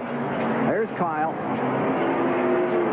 And here are those 2 challengers closing again on Rusty Wallace. How about it? Who's strong, who's weak here? Looks to me like Kyle may be the strongest if he could just get a shot on the 35. Well, I think Kyle runs him down through the S's, but it seems like Benny has enough motor to pull him. See, they're right together. When you check them down the backstretch, it seems like Benny can pull him a little bit. And you have a Pontiac out in front here. Pontiac leading, Chevrolet in second, Ford in third. Be a big day for the Pontiac folks if they pull this one out.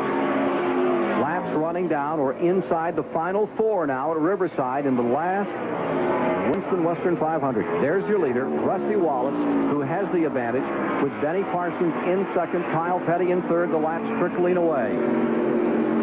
Well, the pressure really is on Wallace, but he's used to that. Came out of the ASA ranks as champion there, champion in the United States Auto Club and stock cars, and he's raced for a long time. The man that originally Roger Penske said was a guy to watch was Rusty Wallace. Well, you can really see him saw that steering wheel. He really saws it. He sits up straight.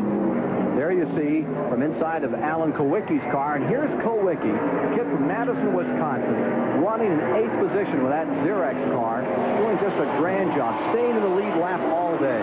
You can't do what Kowicki has done with the money he has in the number of crew members. He doesn't have but 2 or 3 guys. He runs the same old car. This is the car he's running here, the car that he totally destroyed early in the season. Alan Kowicki gets one of the Hero of the Year awards because he's done more with what he has than anybody I've ever seen. There's Wallace trying to do everything possible what he has to hold on to this victory, and for the moment it's in his hand. We're under 3 laps to go. Parsons trying to close in here.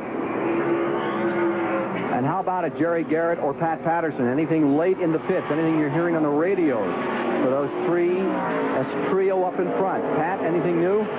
No, Kim, the only thing down in the Dodson pit right now is they're just watching and waiting. There's no fuel cans up on the wall, so it's just a situation where they'll sit back and watch. Let's go up to Jerry Garrett for any thoughts he may have.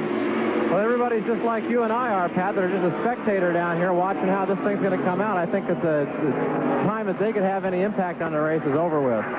Here's Wallace coming back by, and there are 2 laps remaining. His lead is about 1 second. Well, Rusty Wallace Maybe the road race king of Winston Cup racing. He proved himself at the Glen, and now he is going to make a double mark with a road race victory here at Riverside, really putting the stamp on his road racing ability if he can pull this one off. Back to 6 he comes, about a lap and a half remaining. Here's Kyle diving to the inside. Kyle trying to move underneath and not getting there.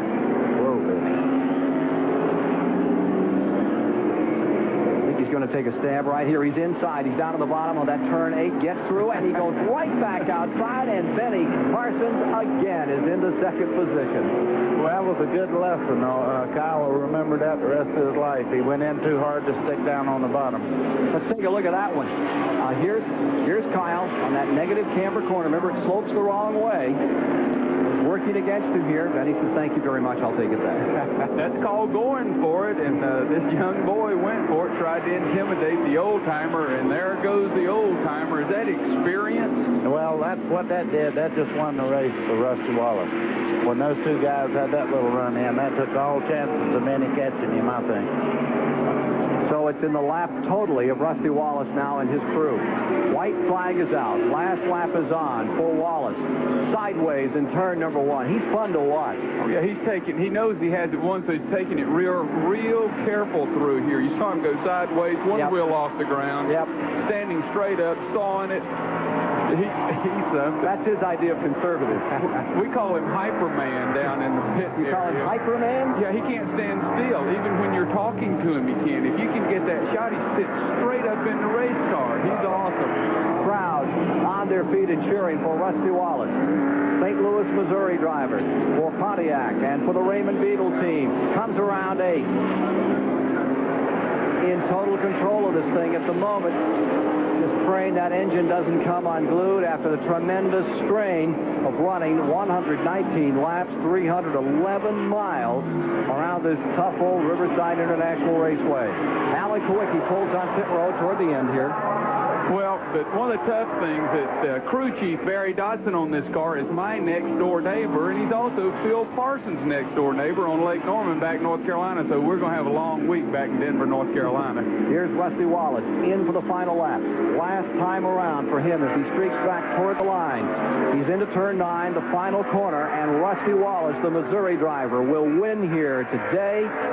He's across taking the checkered flag is Wallace. A great victory for this Raymond Beetle team. And they're second on a road course in 1987. Finishing second is Benny Parsons, and third is Kyle Petty. Fourth across the line will be Richard Petty. Fifth is Bobby Allison. Sixth is Terry Labonte. You'll meet the winner in a moment. Here comes 17 down to the line. International Raceway, a young rookie kid named Rusty Wallace went out and finished second in the race, and everybody said, "Ooh, he's going to win someday." Look here, top of the stack. It is 27 Winston Western 500. Rusty Wallace has come home a winner in a great battle over Benny Parsons with Kyle Petty, finishing third here this afternoon. Richard Petty with a brilliant run is your fourth-place finisher, and perhaps the most memorable moment of this thing is going to be an incredible battle between Jeff Bodine and Dale Earnhardt, the old rivals, who slugged it out during the mid-portion of the race, and it looked like they were going to take each other out. Eventually, they both had problems, and that was what opened the door here for old Rusty. Nice opportunity for this young man. Nice opportunity for us to hear from him. Let's go to Jerry Garrett. Well, Rusty is wiping off the grime of 119 laps of racing around this course. Getting ready to get out of the car, get a word with him here. Being congratulated by his crew. Receiving the congratulations of the crowd. Okay, let's move in here. Rusty, seems like you're the champion of NASCAR's road racing circuit this year, hands down. Well, I don't know. The guys have done a great job preparing this car, the Kodiak Pontiac. I mean, it just runs flawlessly. You know, I can't say enough about the whole crew, but we got a good road racing car, and those guys did a good job, and I just try to keep the thing out of trouble. They teach me a lot. It seemed like that flamboyant style of yours on these road courses was going to burn up your tires there at the end. Did you have any concern about tires? Nah, people got different opinions about Riverside. Some like to take it easy, some like to drive it hard. I like to drive it hard and just keep the wheels behind me and keep it digging. You were driving around people all day that were driving real hard. Jeff Bodine and Dale Earnhardt, and they both had problems. Did you come to a conclusion whether you could handle them if it came down to the battle between them? Well, the last caution, Jeff's been dominant all throughout the day. And the last caution flag there, I got tires and took off, and I said, Barry, I think I'm catching him. man, I kept running him down and catch him through turn 9, and then all of a sudden, I told him, I said, I'm catching him, and all of a sudden he ran off the racetrack, and I guess he was getting ready to pit, so it turned out good for him. I think I was getting him at the end there. Introduce this lovely lady here in Victory Circle with you. My wife, Patty. Seems like every time I bring her, she wins. Patty, did your husband tell you anything about what his expectation was today in the race? He just said that he thought the car was running real good, and they were expecting him a good day. Did you think you were going to win it beforehand? Yeah, I was hoping. You know, this was a lot harder than Watkins Glen was. We had our car a little more prepared, and I had to drive a lot harder today than I did at the Glen. Well, paid off once again for you. Congratulations, Rusty. We'll meet the man who came in second today, one of the legends of American stock car racing, Benny Parsons, in just a moment here in our live coverage from the Riverside International Raceway in California, where Rusty Wallace has done it. He's beaten the very best in Winston Cup racing. Interesting today in this Winston Western 500 is Benny Parsons, who finished in second spot, and Benny Parsons is standing by right now with Pat Patterson. Well, Benny is here, and you look pretty good. You ran an awfully hard race out there. It was tough. You know, every time I looked in my mirror, there was somebody gaining on me. You know, it just isn't fair. I couldn't gain that much on Wallace, and yet every time I looked in the mirror, Kyle Petty was getting on me, and I said, "Come on, Kyle, leave me alone. Let me go up here and see if I can get to Rusty." I couldn't, but you know, second, it's a lot better than third. The observation up in the tower was that you and Kyle were racing awfully hard, and that might have slowed you down to try to catch Rusty.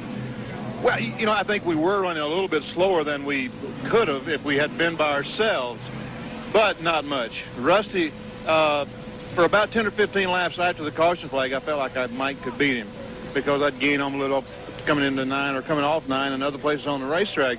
But with about 10 laps to go, he started just a foot at a time pulling away, and I said, you know, I don't think I'm going to catch him. That's a good run today. A good show for the folks. Thanks, Pat. Benny Parsons, second place here today. Kyle Petty, third. Richard Petty, fourth. What a story there between those two as Kyle continues to hold his place in the point standings. In the 8th position, his father is in 7th as they get down to Atlanta to decide it all in the final standings this year. Rusty Wallace now has won 2 road course victories to his credit, and he has taken 2 short track wins as well. He finished last in June, very dead last in this race. Hey, let's get a word right now with those 2 folks that did so well in 3rd and 4th today. Here's Pat Patterson. Well, they're having a bit of a discussion here. I guess I better respect my elders and go over here first. Richard, good run for you this afternoon. Looks like the boy there got ahead of you a little bit. Yeah, he's run better than we did all day long, running in front of us. We got started off sort of bad when we had a couple of tires, cut a couple of tires now. Kept getting behind, and then, you know, there at last we got lucky and had a good set of tires, and everything worked good, and we was able to get back up to 4th or 5th, wherever. So it was just a deal that if we'd run up front all day, we could have finished a little bit further up front. Well, let's get a word with the son here. Kyle, you had an awfully good run this afternoon. You and Benny Parsons were really mixing it up there to try to finish second. Your observations? Well, we run pretty much the race that we wanted to. The first part of the race, when they caught me, I just let them go by me because we hadn't finished the race out here in the last 2 or 3 times. And we're trying to finish and catch him in points and catch 2 or 3 other guys in points. So we just run the race we wanted to. And at the end, from halfway on, we run real hard. I need to check Benny's birth certificate. I think he's about 26. And I don't believe he's as old as he says he is the way he drove today. There was so much debris on the racetrack, so many things that you had to watch out for out there. Was there any one particular thing that really got you off today? No, not really. You know, the racetrack's always dirty. You know, there was some wild stuff that went on, like when the 04 blew and they pushed him around the racetrack and put oil all over the racetrack after he blowed up. You know, that kind of messed up the racetrack. The stay dry did as much as anything, but as a whole, the crew on the racetrack kept the racetrack really clean. It's been twice as dirty before. It was a good racetrack today. Good run today, Kyle. Thank you. One of the people sorely missed here today, of course, Neil Bonnet, resting back in Bessemer, Alabama after his crash at Charlotte that broke his right leg. We had an opportunity to talk to him on the phone a little earlier this afternoon, and he says, I want to thank every race fan that has sent me cards and letters. He's just overwhelmed with the amount of emotional response by so many people who care so very much about these race drivers. And if you haven't dropped him a line, by all means, he's in Bessemer, Alabama, and the postman down there knows him pretty well. So if you haven't done it and you care to, he's on the mend for some time. Really enjoyed this race today, he said, and so Wallace just plain had him covered from what he saw on television. We'll be back with a final word in a moment. Western 500 goes to Jeff Bodine, who should have won this race, had a bad break. His car owner, Rick Hendrick, was the rookie sensation of the day. Did you have any fun out there driving your own race car? Had a lot of fun. I had more flat tires. I knew where all the nails were, I guess. I had 3 of those deals. Benny saved the day for you, got your second spot. Are you going to go back out and do this again now? Well, I don't know. We had a lot of fun, and had a lot of fun here with Schrader and Benny early in the week, and crew had a good time, and it was just a lot of fun. And we were waiting for the end of the race after all those flat tires, and it just didn't happen for us. But thought Jeff had it won, and he's had some awful bad luck this year. Benny got second. Congratulations to Rusty, though. And congratulations to you. You're a credit to this sport. Let's go back to Ken Squire. Let us update one other story here today. On lap number 8, there was a serious incident on pit road involving the Bill Elliott crew. 3 members of his crew were hit as the entire field came into pit. There had been a blown engine on the track, and everybody came in. It was an engine that had nothing to do with this incident, and it's just so tight in the pits. As you see, Mike Waltrip's car got spun around, Bobby Hillen, those that were injured, Chuck Hill, broken right arm, Butch Stevens, a broken leg. And the latest update from NASCAR is telling us that in critical condition, and his injuries are still undetermined. He's in the operating room here in Riverside, Steve Caldwell. That's the latest update we have on that story. The winner is Rusty Wallace. Benny Parsons finishes second, Kyle Petty third, Richard Petty fourth, Bobby Allison fifth. It's Darrell Waltrip sixth, Joe Ruttman in seventh, Terry Labonte eighth, Dave Marcus in ninth, Jeff Bodine is 10th, Alan Kowicki is in 11th, and Jim Robinson placed 12th. That's the story today here of the Winston Western 500, won by Rusty Wallace. For Dave Despain, Pat Patterson, Jerry Garrett, Bob Richards, Buddy Baker, Johnny Hayes, I'm Ken Squire at Riverside, California. We'll see you at the 24 Hours of Daytona. The Western 500 has been brought to you by Purolator, the first name in filters. For pure oil now and pure oil later, it's Purolator. And by Dodge. For the ride of your life, it's gotta be a Dodge.